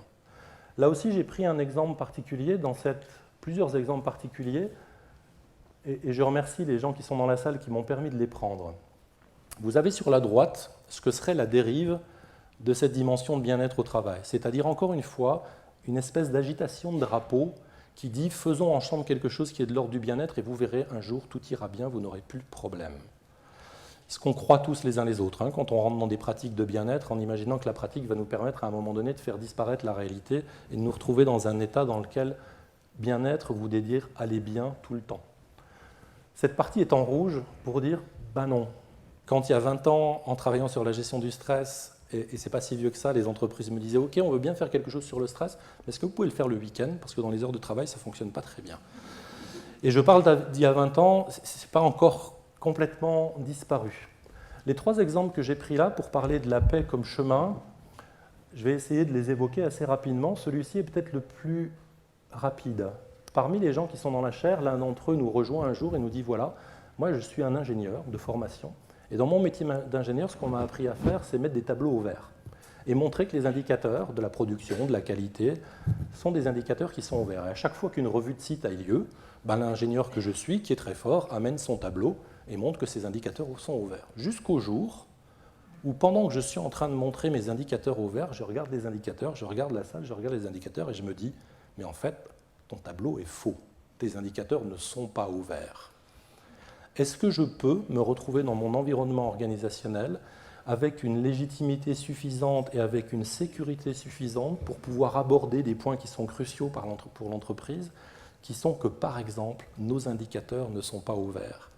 Je me souviens d'un exemple quasi similaire avec un vice-président de la finance dans un grand groupe, alors qu'on était tous les deux dans un endroit très très important, c'était les toilettes avant de la réunion. Et comme il était très tendu, je lui dis « Pourquoi es-tu tendu ?» Il me dit « En fait, dans la salle, le CEO va être présent et je dois montrer au CEO que le forecast, le tableau prévisionnel que j'ai fait il y a 4 mois, on a bien réussi à atteindre les chiffres qui avaient été prévus. » Il me dit « Mon tableau est parfait, tous les chiffres ont été atteints, sauf que mon tableau n'a rien à voir avec la réalité. » Dans la chanson de Francis Cabrel, il y a une petite phrase qui dit « Est-ce que ce monde est sérieux ?» Le deuxième exemple, dimension de la concurrence. Est-ce que la concurrence est forcément quelque chose contre quoi je dois lutter systématiquement? L'un de nos partenaires me raconte un jour un exemple que de temps en temps j'ai tendance à bouger, donc régulièrement je retourne le voir en lui disant « Dis-moi quand je raconte l'exemple de cet ordre-là, est-ce que c'est toujours bien l'exemple ou est-ce que c'est moi qui le construis ?» À quelque chose près, l'exemple c'est « J'ai un concurrent, je suis leader de mon domaine et mon concurrent perd son usine principale pour un problème d'inondation. » Et ce partenaire va aller voir le concurrent en lui disant « J'aimerais vous aider à reconstruire votre usine, qu'est-ce que je peux faire pour vous ?» La première chose qui va se passer, c'est le concurrent va ouvrir grand les yeux en disant « L'homme est un loup pour l'homme, où se cache le loup et où est-ce que je vais me faire avoir ?» Et là, cette personne va lui dire « Écoutez, j'ai besoin d'une concurrence. Et il est hors de question que je vienne vous absorber, puisque la réponse initiale du concurrent, c'était de dire « Pourquoi vous faites ça? Mon usine est détruite, vous avez juste à appeler mes clients, prenez les parts de marché, et la situation est terminée. » La réponse a été de lui dire « Non, j'ai besoin d'une concurrence, mais j'ai envie d'avoir une concurrence saine. Seriez-vous d'accord si je vous aide à ce qu'on travaille en commun à l'issue sur des projets particuliers? Et surtout, seriez-vous d'accord quand nous continuerons à être en compétition dans des appels d'offres internationaux, qu'on arrête de faire des coups bas et de taper en dessous de la table ?» Le concurrent va accepter, ils vont créer un espèce de système de contrat triangulaire entre les clients du concurrent, le concurrent et le producteur français. Et aujourd'hui, on se retrouve dans une situation de concurrence saine. Ça, c'est ce que j'appelle la paix comme chemin. C'est plus concret que la paix comme intention, qui elle est nécessaire mais fragile, mais vous imaginez à quel point c'est compliqué et à quel point il faut avoir les épaules solides pour se retrouver par exemple face à ses actionnaires et dire non, non, non, je ne vais pas absorber toutes les parts de marché, au contraire, je vais aller aider mon concurrent. Je passe le troisième exemple, sinon je n'aurai pas assez de temps. On avait la paix comme intention, avec un défaut particulier chez nous tous qui est de tenter de la prendre comme un but. On avait la paix comme chemin qui rend les choses un peu plus concrètes, puisque mon propos c'était de dire mais comment on peut mettre tout ça en action. On arrive donc à cette idée de la mindfulness.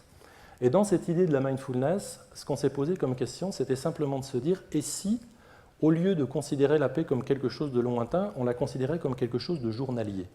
Et si, au lieu de la voir comme un but, je voyais la paix comme un point de départ, comme une fondation, comme un socle initial que je vais prendre à ma propre charge, finalement le seul lieu qui est de l'ordre de ma propre responsabilité, et que cette paix intérieure, cette fois-ci, cette paix comme fondation initiale, se manifeste principalement par des choses relativement simples, ma paix physique, ma paix émotionnelle et ma paix mentale. Qu'est-ce que ça veut dire, ma paix physique, ma paix émotionnelle et ma paix mentale?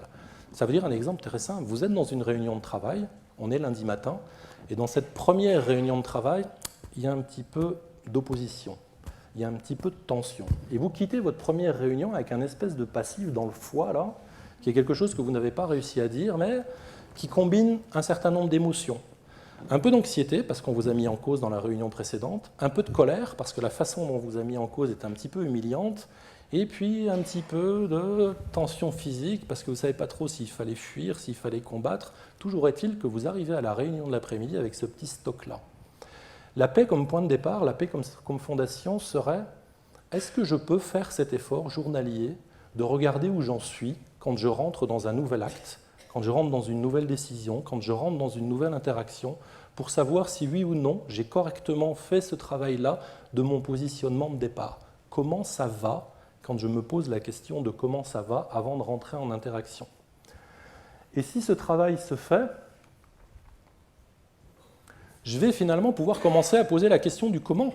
C'est-à-dire que cette personne, dans la question du comment, vous allez retrouver chacun en haut de ces cercles les dimensions théoriques et les champs théoriques sur lesquels on s'appuie pour raconter ce que je vous raconte là. Cette personne qui maintenant a fait le choix de ce travail de paix intérieure va pouvoir passer à une mise en acte, va pouvoir se poser la question de quelle est la position juste.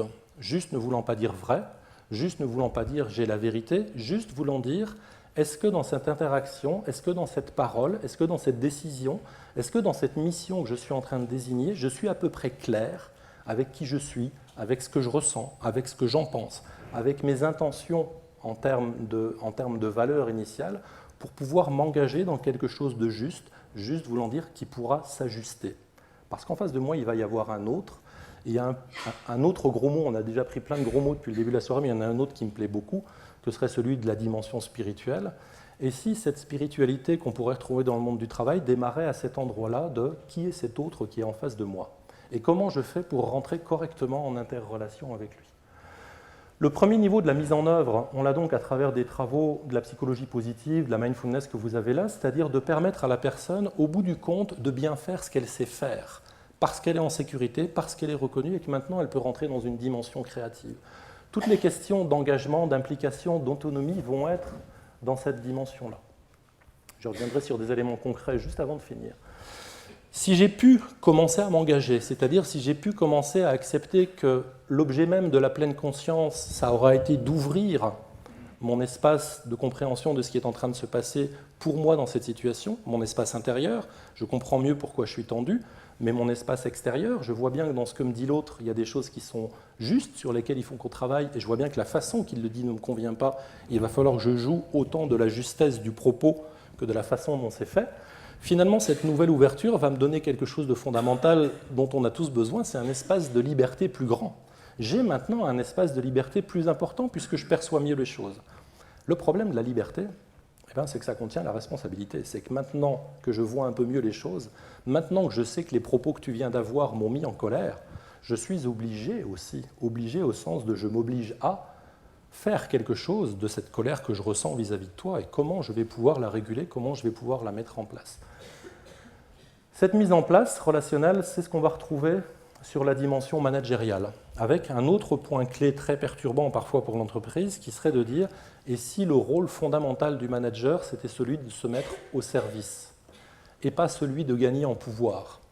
Et si les étudiants qu'on formait dans des écoles comme celle-ci, plutôt que de leur faire croire que parce qu'ils sont dans des écoles importantes, dans des grandes écoles ou dans des dimensions élitistes, au moment où ils rentrent dans le lieu du travail, ils vont avoir des postes importants, sous-entendu un gros revenu et surtout beaucoup de pouvoir, et que plus ils vont monter en pouvoir, plus ils vont monter en puissance d'agir sur. Et si au lieu de ça, on les ramenait à quelque chose qui me plaît beaucoup, un double mot, ministre et samouraï, qui tous les deux ont la même étymologie, être au service. Le ministre, vous le savez, les grands serviteurs de l'État, même si je ne suis pas très certain qu'ils le sont toujours. Il n'empêche que ministre, ça vient du latin ministère, qui est le serviteur du magistère, et que samouraï, ça vient d'un vieux mot japonais qui était saburo, qui voulait dire être au service. Et qu'on a utilisé ce mot de samouraï pour désigner au XVIe siècle des guerriers à qui on a dit « voulez-vous bien, s'il vous plaît, être au service de la paix? Est-ce que vous voulez tenter de maintenir les choses pour qu'on reste dans ce lieu-là » La deuxième mise en action, elle va donc être à cet endroit-là, ma capacité en tant que manager de comprendre la mise au service, parce que me mettant au service, je vais pouvoir avoir mes rôles fondamentaux dont je parlais tout à l'heure, c'est-à-dire préserver un espace de sécurité, en préservant l'espace de sécurité, pouvoir reconnaître la personne pour l'amener à faire ce qu'elle fait de mieux, c'est-à-dire bien faire ce pourquoi elle a été formée. Un exemple, pour une collègue qui est dans la salle, c'est une dédicace. Qu'est-ce que c'est qu'un outil de contrôle de gestion, nous dit-elle? Elle nous dit un outil de contrôle de gestion, c'est un bon outil qui permet de monitorer correctement les choses. Sauf que si à un moment donné, mon outil de contrôle de gestion, j'en fais un outil de harcèlement, puisque je demande à ma collaboratrice ou à mon collaborateur de passer plus de temps à contrôler que l'outil de contrôle de gestion est bien suivi, si vous voyez ce que je veux dire, je finis par perdre non seulement la compétence de ma collaboratrice ou de mon collaborateur, qui passe plus de temps à contrôler le contrôle, mais je la mets aussi en tension et je lui fais complètement perdre le sens de ce qu'elle fait. Le dernier exemple pour cet endroit-là, ce qui me rapprochera certainement des 2 minutes, je travaille en ce moment pour une entreprise, donc c'est un exemple très récent que je ne maîtrise pas encore très bien. Toujours est-il que dans cette entreprise, le PDG change. L'ancien PDG avait 30 rapporteurs directs au niveau de la finance. Le nouveau PDG dit « c'est hors de question que je garde 30 rapporteurs directs, vous m'embauchez un patron de la finance ». Le président finance, le nouveau arrive, et le nouveau président finance dit « c'est hors de question que j'ai 30 rapporteurs directs ». Donc je nomme 5 directeurs de finance de division, 1 par continent. Il se retrouve donc maintenant avec 5 présidents de division finance. Sauf qu'entre-temps, mes rapporteurs directs d'il y a quelques mois qui rapportaient tous au CEO, ils viennent de passer de N-1 à N-3 en un claquement de doigts. Cette entreprise ne voulait pas licencier les rapporteurs directs de la finance. Qu'est-ce qu'elle fait? Elle dit « nous allons vous allouer une prime pour vous prouver qu'on a besoin de vous et qu'on veut vous garder ». Qu'est-ce que c'est qu'une prime? C'est une reconnaissance. À votre avis, que ressent quelqu'un qui vient de passer de N-1 en N-3 en un claquement de doigts? Est-ce qu'il a un besoin de reconnaissance ou est-ce qu'il a un besoin de sécurité? Nous voilà à ce deuxième endroit. Si mon manager est au service, il va pouvoir commencer à penser ses grands besoins, il va pouvoir jouer ses rôles de mise en sécurité, il va pouvoir jouer le rôle de celui qui va dégager des espaces de liberté pour que celui qui fait puisse faire ce qu'il a à faire correctement. Si cette dimension-là est en place, on arrive maintenant au niveau organisationnel. La gouvernance va pouvoir se repenser.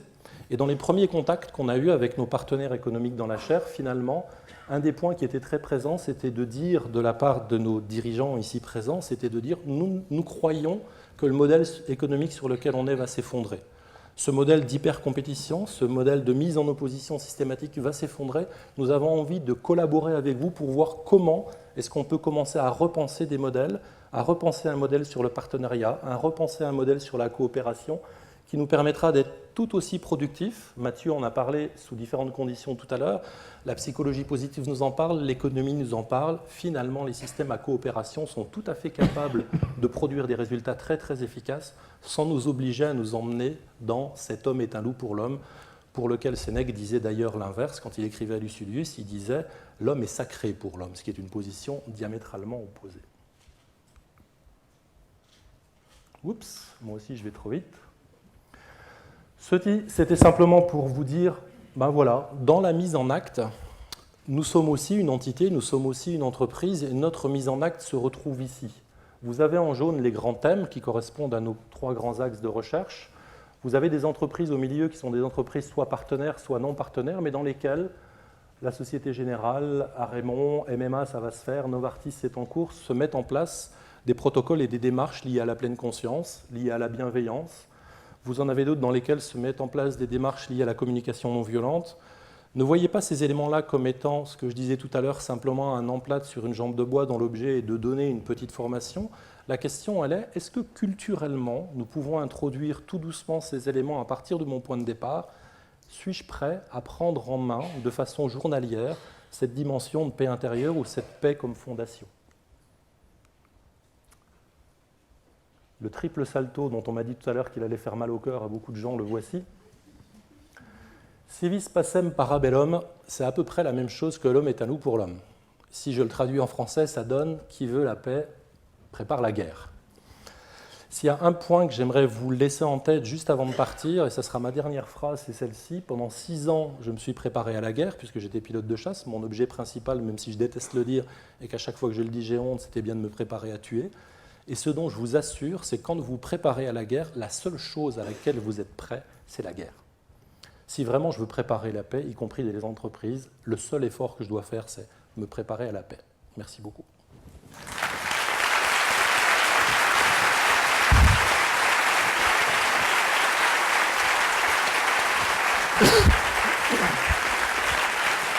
Merci Dominique Steller pour cet exposé. Alors, une petite réaction, sans question pareil. Qu'est-ce que vous inspire, vous, le moine, ces considérations quand même très, je n'irais pas dire terre à terre, mais entreprise, quoi. Ça vous parle? Oui, parce que ce qui m'encourage beaucoup depuis une dizaine d'années, c'est qu'à chaque fois que je vais dans une discipline qui est un peu nouvelle pour moi, je vois précisément émerger ce qui me semble former un tableau d'ensemble qui va vers davantage de coopération, de solidarité, etc. Et j'en suis presque venu à penser que, presque à notre insu, vous savez, l'évolution marche très très bien, elle sélectionne les traits qui sont les plus favorables finalement à la survie. Et il se pourrait qu'à notre époque, le trait qui finalement soit le plus nécessaire à notre survie, c'est davantage de coopération. C'est Martin Luther King qui disait « Nous sommes tous dans des esquives différentes, nous sommes maintenant tous dans le même bateau ». C'est particulièrement vrai dans un monde qu'on dit global, de sens de responsabilité universelle, où toutes les décisions affectent tout le monde, où les changements climatiques affectent tout le monde. Donc quand vous voyez ça dans le monde de la psychologie, dans le monde de l'économie positive, dans le monde de l'entreprise, parmi les évolutionnistes, chez les psychologues, chez les spécialistes de l'environnement, vous dites là, il y a un tableau d'ensemble qui émerge dans ce sens-là. Et donc c'est ça qui me réconforte à chaque fois, c'est qu'il y a une pièce du pulse qui se met en place, et je la vois aussi ici présente dans cette idée de paix économique.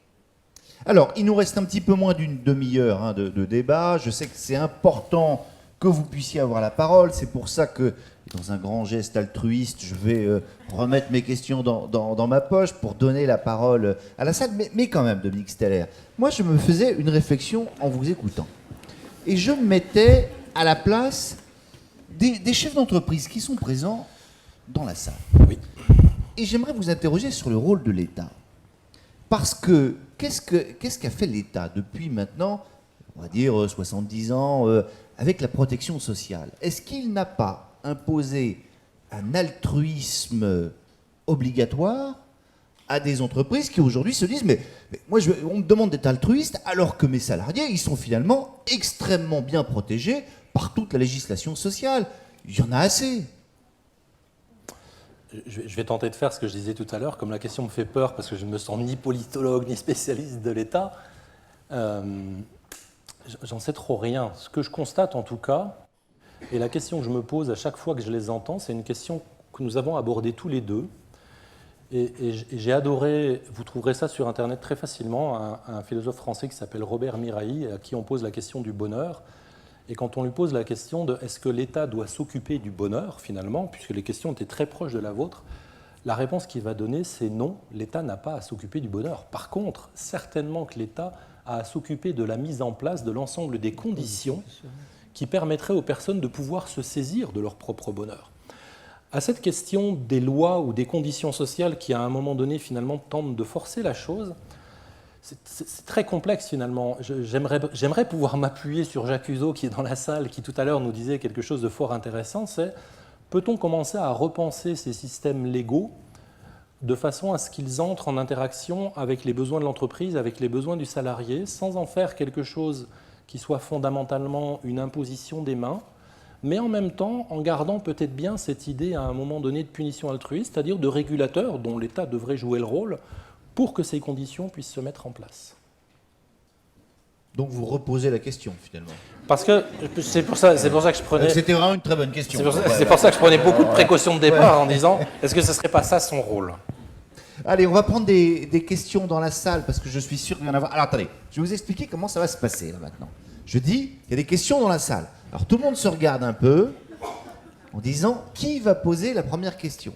Puis vous allez voir que dans 10 minutes, au bout de 3-4 questions, il y aura 50 mains qui seront levées en permanence et on ne pourra pas répondre à tout le monde. Donc qu'il y en ait un qui soit courageux, en général d'ailleurs c'est souvent une femme, et qui pose la première question. Voilà, d'ailleurs j'ai raison. Bravo madame, posez votre question. C'est monsieur, hein, c'est pour ça.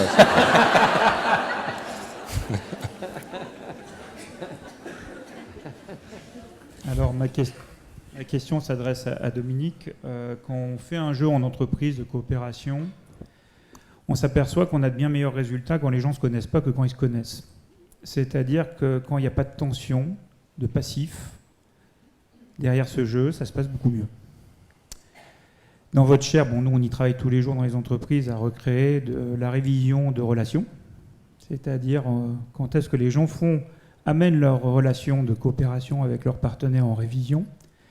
Je voudrais savoir quelles bonnes pratiques au sein de la chaire vous avez identifiées pour amener les gens à faire la révision de leurs relations de coopération au sein des entreprises. Je ne suis pas sûr d'avoir entendu la révision. La révision des relations, c'est-à-dire se poser ensemble, non pas sur quels sont les processus, etc., comment on travaille ensemble, mais quelles sont les attentes de chacun dans la relation, et de faire, comme on fait une révision de voiture, une révision de la relation de travail. Alors c'est ce qui s'appelle une question pointue. Pointu. Technique. Voilà. Mathieu Ricard, un petit mot? Non, non, pas là-dessus.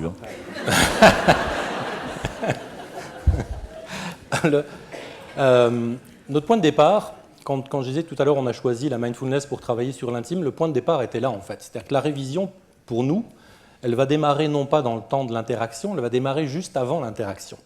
Est-ce que je peux, à la question de comment je me sens, quand je me pose la question de comment je me sens, finalement la révision démarre à cet endroit-là. Est-ce que quand je prends le soin, ce qui n'est pas très évident, de me rapprocher de l'autre parce que j'ai quelque chose dans le foie qui s'est stocké et que je sais que ça va être compliqué de l'aborder avec lui, est-ce que je prends le temps de cette révision-là pour me poser la question réelle et ne pas me la masquer de qu'est-ce qui s'est passé? Quand je dis ne pas me la masquer, souvenez-vous de la dernière fois que vous êtes mis en colère intérieurement, parce que la colère est quelque chose qu'on a du mal à exprimer dans notre culture, et quand elle est exprimée, généralement, elle est beaucoup trop violente. Souvenez-vous de qu'est-ce que vous avez fait de ce lieu-là? Est-ce que finalement, il n'a pas été encore stocké dans le foie, et encore stocké dans le foie, et encore stocké dans le foie, jusqu'au moment où je vais pouvoir l'exprimer par implosion ou par explosion? Donc mon point de départ, il serait plutôt à cet endroit-là, avant même de l'amener sur le terrain interrelationnel. Ensuite, la suite de ma question, et ce n'est pas un défilement, je pense qu'elle est vraiment multifactorielle. Est-ce que je peux rentrer dans l'interrelation avec une posture ou une attitude qui est à peu près la même, c'est-à-dire pouvoir rentrer en interrelation avec l'autre avec ce que je viens de vivre? Cet après-midi, on parlait des émotions, qui est quelque chose de très très difficile à aborder dans le monde du travail, avec une croyance très forte qui est qu'il ne vaut mieux pas en parler du tout, comme si ça n'existait pas, sauf que comme notre être est avant tout un être émotionnel avant d'être un être rationnel, si je n'en fais rien et si je les laisse de côté ou si je finis par croire que je peux les laisser de côté, y compris avec cette idée que je sépare complètement ce qui est de l'ordre du travail et ce qui est de l'ordre de l'extérieur du travail, tout ce que je vais faire, c'est de créer du stock, ce que je viens d'appeler du stock dans le foie, qui tôt ou tard va jouer son rôle, soit en implosion, soit en explosion. Donc le comment on fait, nous, c'est de dire, peut-on faire un premier travail sur l'intime, parce que c'est le lieu sur lequel on va avoir l'action la plus directe, la plus contrôlée, je ne sais pas si elle sera plus efficace, puisque finalement, la seule chose que je vais pouvoir faire avec l'autre, c'est de lui donner, c'est de lui offrir cet élément-là. Et si je peux m'approcher de lui en lui disant, écoute, quand tu viens sur ce terrain-là avec moi, sache qu'à la fois, il y a ce que tu es en train de me dire de technique, et peut-être bien qu'on est ingénieurs tous les deux et tu es en train d'aborder ça, puis en même temps, tu sais, la façon dont tu l'abordes, elle me blesse.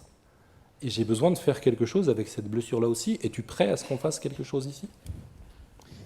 Mathieu Ricard, Dominique Steller parlait, et parlait dans son propos effectivement de ces violences, de ces nœuds dans le ventre. Alors moi d'ailleurs je me posais la question, finalement il y a répondu, vous faites un lien entre l'altruisme et la méditation. Ce lien il n'est pas forcément évident. Est-ce que vous êtes né en sachant lire et écrire, faire du vélo, jouer aux échecs et du piano? Oui, mais je suis spécial. Vous êtes spécial. Bon, pas moi. Mais j'avais le potentiel de le faire, n'est-ce pas? Et c'est quand même un mystère qu'on tient presque pour acquis que, en ce qui concerne les qualités humaines fondamentales, que sont l'attention, la bienveillance, l'équilibre émotionnel, la résilience, la force intérieure, en gros, c'est comme ça que je suis, c'est à prendre ou à laisser, il n'y a rien à changer, c'est gravé dans la pierre. Ça ne correspond absolument pas à ce que tout le reste de nos apprentissages professionnels et autres nous dit. Attendez, ça veut dire que la méditation conduit... Alors, abandonnons le mot méditation. Ah non, moi je l'abandonne pas du tout. Vous en parlez à longueur de bouquins. La méditation conduit forcément à l'altruisme. Je ne peux pas méditer sur le malheur de mon ennemi. Non, attendez. Oui, bien sûr, ça c'est pas le même. C'est pour ça que je ne veux pas utiliser le mot méditation, mais entraînement de l'esprit. Vous pouvez vous entraîner... Ah, vous avez raison, là. Non, attendez. Ouais. Méditation, ça veut dire, les mots qu'on traduit par méditation veulent dire cultiver, se familiariser avec. Vous pouvez vous familiariser, devenir un tireur d'élite et n'avoir strictement pas la moindre considération pour autrui et à tuer sans la moindre arrière-pensée. C'est aussi un entraînement de quelqu'un qui, a priori, aurait hésité à tirer sur quelqu'un. Vous pouvez de la même façon utiliser un potentiel que vous avez de bienveillance et l'amener à un niveau optimal. Le point de départ, c'est simplement ce que vous êtes sans avoir entraîné en aucune façon ce potentiel.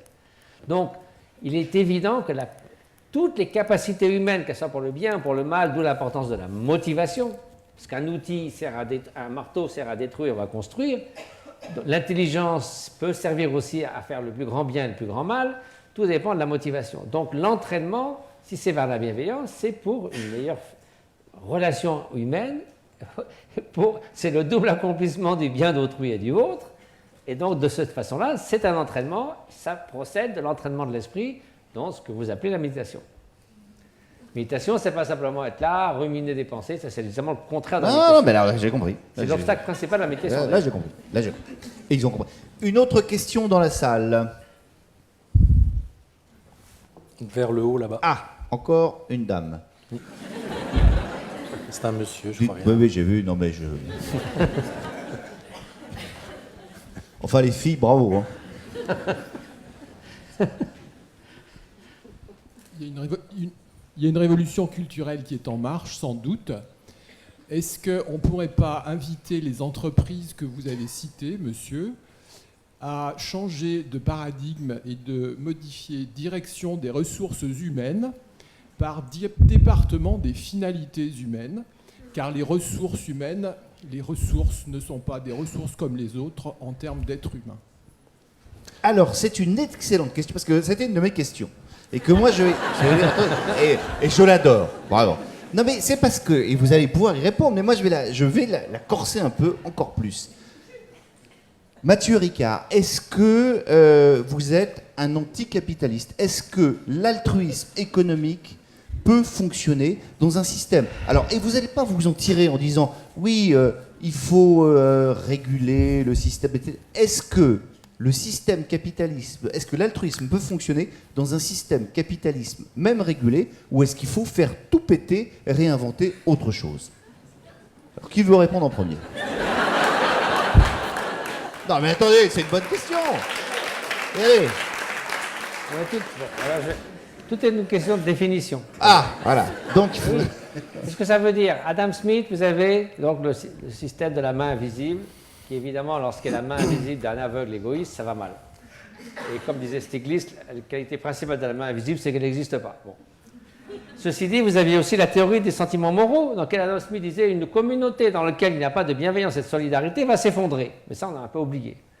Donc, qu'est-ce que c'est que le capitalisme? Si c'est simplement, on a besoin évidemment d'un certain niveau de prospérité. Mais on peut parler aussi de capital social, de capital environnemental. Je vous donne l'exemple du Bhoutan, qu'on a ridiculisé pendant longtemps, mais que maintenant, c'est quand même a été adopté comme une résolution des Nations Unies qu'il faut promouvoir ce concept de bonheur national brut. C'est pas seulement tout le monde est heureux, tout le monde est gentil, les Bhoutanais sont formidables. Il y a un capital de prospérité financière. Mais qu'est-ce que c'est que le capital social? Vous vendez du tabac, ça fait monter le PIB. Ensuite, vous allez traiter les gens de cancer au poumon, ça fait monter le PIB. Ensuite, les pompes funèbres arrivent, ça fait monter le PIB. Donc, mais le capital social, le Bhoutan va compter. Et les gens qui essaient de se faire par année... vous êtes non-fumeur, vous. Comme un déficit social. Oui, 6 millions de morts par an, c'est beaucoup trop. Donc, si vous voulez, c'est un déficit social. Qu'est-ce que c'est que le capital environnemental? Ça, c'est du capitalisme. Le Bhoutan a calculé que la valeur des forêts sur pied, c'était 10 fois le PIB. Il s'est dit, ben, on le garde, au lieu de les couper, de finir par un désert, tout en montant momentanément notre PIB, et après, on a un pays qui est complètement dévasté. Oui, il y a plus de forêts aujourd'hui qu'au Moyen-Âge, soit dit en passant, Oui. en France. Mais bon, c'est une. En France, c'est peut-être mieux. Donc, c'est pour vous dire que le capitalisme, ça veut dire quoi? Capital naturel, capital social, capital. C'est pas simplement les sous, les sous, les sous. C'est mon point de vue de ce que vous appelez le capitalisme. Bon, d'accord, Dominique Steller. Donc et vous avez le droit de répondre à la question question. très précise, hein, mais j'ai- qui en découle, quoi, en disant est-ce que finalement c'est pas du grand foutage de gueule le système dans lequel on est avec des RH qui sont finalement des liquidateurs, quoi. Ouais. C'est ça. Je ne travestis pas totalement votre pensée, monsieur. À la question du capitalisme, j'y entends en partie dans la vôtre la question du profit. C'est-à-dire que le capitalisme serait réduit à profit. Si la question qui m'est posée, c'est est-ce que je crois dans la nécessité à ce que l'entreprise fasse du profit? Ma réponse, elle est oui, bien entendu. La question, c'est qu'est-ce que je fais de ce profit-là? Est-ce que ce profit-là n'a que comme intérêt d'aller enrichir ou d'aller faire grossir les poches de 2 ou 3 au détriment de tous les autres et d'augmenter les inégalités qu'il peut y avoir entre le capital et le travail, ce capitalisme-là ne me convient pas. Est-ce que le capitalisme a comme objet de créer du profit parce que, comme je tentais de le dire tout à l'heure, finalement, l'entreprise a son rôle dans la société de la même manière que le corps médical ou que le corps juridique, et que par ce capital, elle va pouvoir contribuer à l'épanouissement de cette société-là? Oui, je suis pour ce capitalisme-là.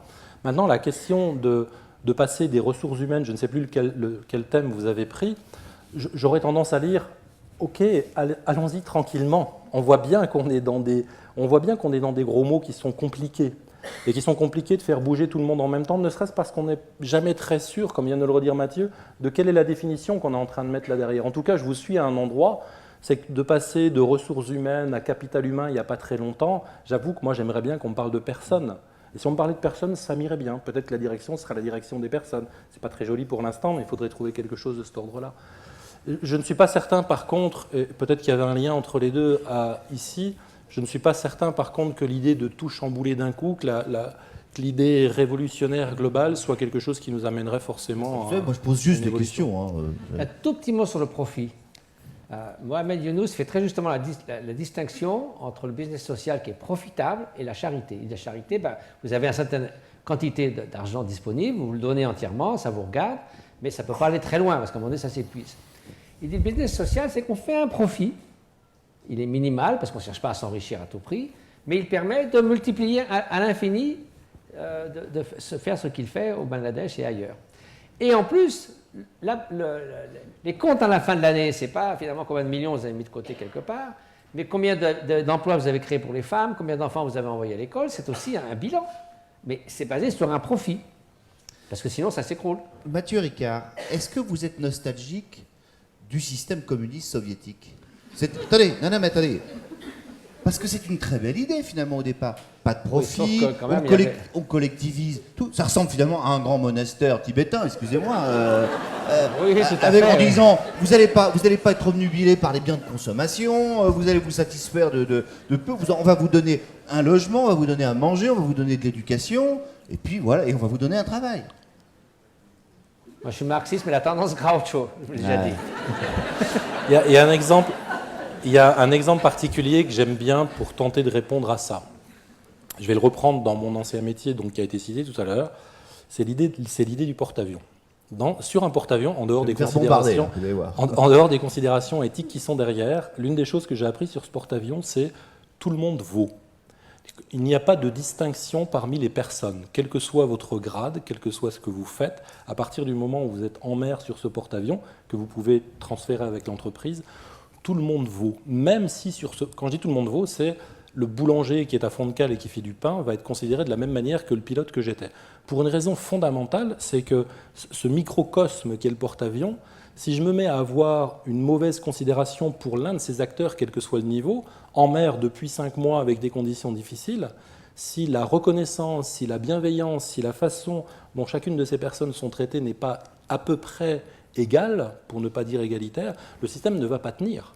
Par contre, sur ce même porte-avions, tout le monde va convenir que tout ne se vaut pas.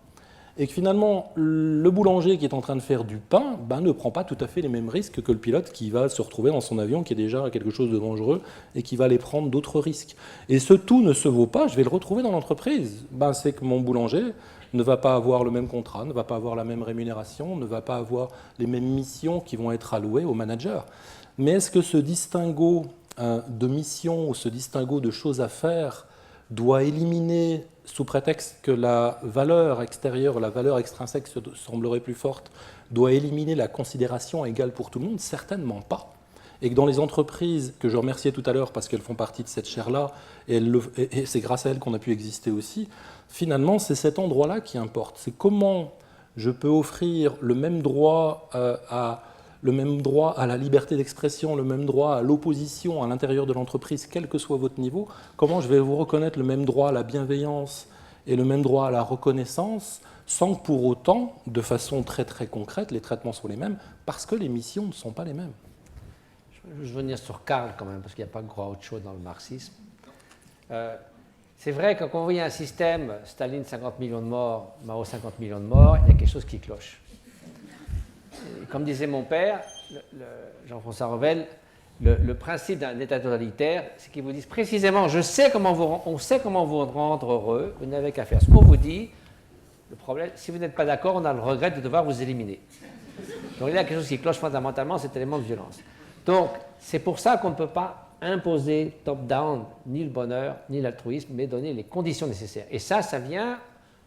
Alors j'ai parlé pas mal des changements personnels. Je n'ai pas le temps de parler des changements de société. Ce qui est fascinant dans une branche nouvelle un peu depuis une trentaine d'années de l'évolution, c'est l'évolution des cultures. L'évolution des cultures vont plus vite que les gènes. Pour avoir un gène altruiste, il faut 50 000 ans, ce sera trop tard pour l'environnement. Par contre, les cultures changent. L'attitude vis-à-vis de la guerre par rapport au début de la Première Guerre mondiale, tout le monde partait en chantant, on bénissait les canons. C'est plus du tout la même chose. La guerre n'est plus le creuset des civilisations. C'est une abomination, à part quelques fous furieux. En gros, on est contre. En gros, on est contre dans le monde. J'aimerais que vous ayez vraiment raison, mais enfin... Les cultures peuvent changer. Et les modèles montrent que si on doit aller vers une société plus coopérante, parce que c'est une question de survie, ces cultures peuvent changer. Donc, à partir du moment où il y a une masse critique d'individus, c'est comme l'abolition de l'esclavage. Au début, ils étaient 10 en 1789 en Angleterre. On les a pris pour des fous. On a dit économiquement, de toute façon, sans l'esclavage, on est foutu. Mais 10 ans après, l'esclavage était aboli. Donc, à un moment donné, il y a une masse critique d'idées qui changent, après les cultures changent. Et c'est dans ce sens-là qu'il y a une articulation entre la transformation personnelle que peut amener la pleine conscience, la bienveillance, et les changements de société, où à un moment donné, les valeurs prédominantes vont se transformer. Une autre question dans la salle. Une dame, enfin.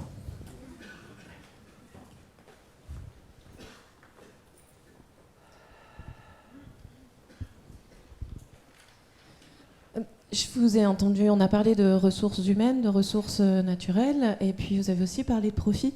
Je voulais juste savoir s'il y avait une petite place pour la sobriété heureuse de Pierre Rabhi dans tout ça. Ah oui. Ah. Alors ça, Mathieu Ricard, vous allez, alors là, c'est une question pour vous. Vous allez me surfer avec votre copain Pierre Rabhi. Oui, absolument. Moi, il appelle ça la sobriété heureuse. Allez, c'est une de vos copines, là. Vous allez fait venir pour qu'elle pose... La simplicité volontaire. Non, mais je vais montrer l'aspect scientifique qui corrobore ce que dit Pierre. Il y a un psychologue qui s'appelle Tim Kasser, qui n'est pas un moraliste, qui n'est pas un économiste, qui a étudié la société de consommation. Aux États-Unis, évidemment, il y a une forte tendance à la société de consommation. Il a pris 10 000 personnes, il les a suivies pour 20 ans. Et il a étudié les 25% qui étaient le plus portés à la consommation. C'est-à-dire quand ils ne se sentaient pas bien, ils allaient acheter le maximum de trucs, ils disaient ça va aller mieux. Et aussi ce qu'ils appelaient les valeurs extrinsèques, c'est-à-dire j'ai une belle bagnole, j'ai une meilleure maison que le voisin, etc. J'ai des vêtements, ceci dit, comme des chaussures impeccables. Oui, moi je trouve que c'est les chaussures qui clochent. Le reste, j'aime, je trouve ça... Mais alors là, enfin bon, ça nous regarde. Toujours est-il, donc il a étudié mais Pierre Rabhi a les mêmes. Hein. Et les 25% qui s'intéressent davantage aux valeurs intrinsèques, la relation humaine, etc., et pas tellement... Et il a étudié avec quel facteur, autre facteur, c'était corrélé. Il s'est aperçu que les 25% qui étaient le plus portés, qu'on pourrait dire matérialisme, consommation, valeurs extrinsèques, c'était des gens qui poursuivaient un bonheur hédonique et qui ne le trouvaient pas, ce bonheur. Si vous voulez, l'idée d'une succession ininterrompue de sensations plaisantes, c'est une recette d'épuisement, pas de satisfaction. Donc ils n'arrivaient pas vraiment à être heureux, ils étaient en moins bonne santé, ils avaient des relations professionnelles et sociales, mais moins d'amis véritables, ils étaient plus obsédés par la mort, c'est curieux, et en gros, si vous voulez, c'est le contraire pour les autres. Et donc il s'est dit, moi je ne suis pas un moraliste, mais si vous voulez être heureux, avoir des amis, être en bonne santé, etc., sachez que ce n'est pas en plaçant toutes vos valeurs sur la société de consommation. Donc l'idée, toujours en ayant plus évidemment, ça ne tient pas la route, si vous voulez. Donc en gros, la simplicité heureuse, ce n'est pas se priver de tout, de jamais plus manger de glace à la framboise, d'être là au fond d'une grotte. C'est simplement savoir se contenter. Et il y a un proverbe tibétain qui dit « Le contentement, c'est tenir un trésor dans le creux de sa main. » Parce que celui qui a un et qui veut toujours deux, il n'est jamais satisfait. Oui, bon, enfin ça, Dominique Steller, ça fait pas les ça affaires. Marche pas avec, ça fait pas les affaires avec l'école de Chicago. De nos chefs. Et même avec l'école de Grenoble. Hein. Je vais prendre un exemple qui nous a été cité cet après-midi à la question qu'on posait à nos partenaires de nous donner, d'enrichir un peu l'exemple des bases de données qu'on avait de comportements qui pourraient aller dans ce sens-là. L'un d'entre eux nous a dit, en fait, l'un des comportements que je tente de mettre en place quand j'ai un fournisseur qui me facture quelque chose et que je trouve que cette facturation n'est pas au bon niveau, c'est de pouvoir dire à mon fournisseur, en fait, votre prestation n'est pas au bon niveau, votre prix est trop bas. Oui, j'aime bien vos sourcils qui montent, parce que c'est exactement de cet endroit-là sur lequel on essaye de bouger. L'objet, tout à l'heure, quand j'ai dit l'entreprise a besoin de faire du profit, et je le redis, parce qu'aujourd'hui, en tout cas, le seul système qu'on a et qui tient encore, contrairement au communisme, c'est comme ça qu'on l'a construit. Est-ce qu'on peut en imaginer un autre? Pourquoi pas? Maintenant, ce système qui crée du profit, il peut très bien créer du profit avec un ensemble de points qu'on a abordés tous les deux dans la présentation, c'est-à-dire de se rendre compte que dans ce lieu de travail, je peux faire prévaloir le don. On a parlé de charité, je ne sais plus maintenant si c'était ici ou dans l'après-midi, mais la charité, dès qu'on en a parlé, on l'a parlé d'un point de vue financier. Mais qu'en est-il finalement du manager qui est capable d'allouer du temps, qui est capable d'allouer de l'écoute, qui est capable de reconnaître, qui est capable d'accompagner, qui est capable de dire bonjour? Tous ces temps-là sont des temps qui sont très très proches finalement de ce que vous appelez la sobriété heureuse. Simplement, le lieu sur lequel moi je m'appuie avec ce costume-là, c'est de dire le véhicule que j'ai choisi pour pouvoir aider la société à fonctionner sur ce mode-là, c'est le véhicule économique. Et que dans ce véhicule économique, je reste persuadé pour l'instant que pour que l'entreprise puisse apporter à la société ce dont elle a besoin de ce profit pour pouvoir, entre autres, en partie le partager. Mon espoir, c'est qu'elle le partage de la manière la plus claire et la plus égale possible. Juste un tout petit mot. L'harmonie durable, dont je me souviens que je n'ai pas eu le temps vraiment d'expliquer, c'est l'idée aussi que nous pouvons très bien avoir une croissance qualitative.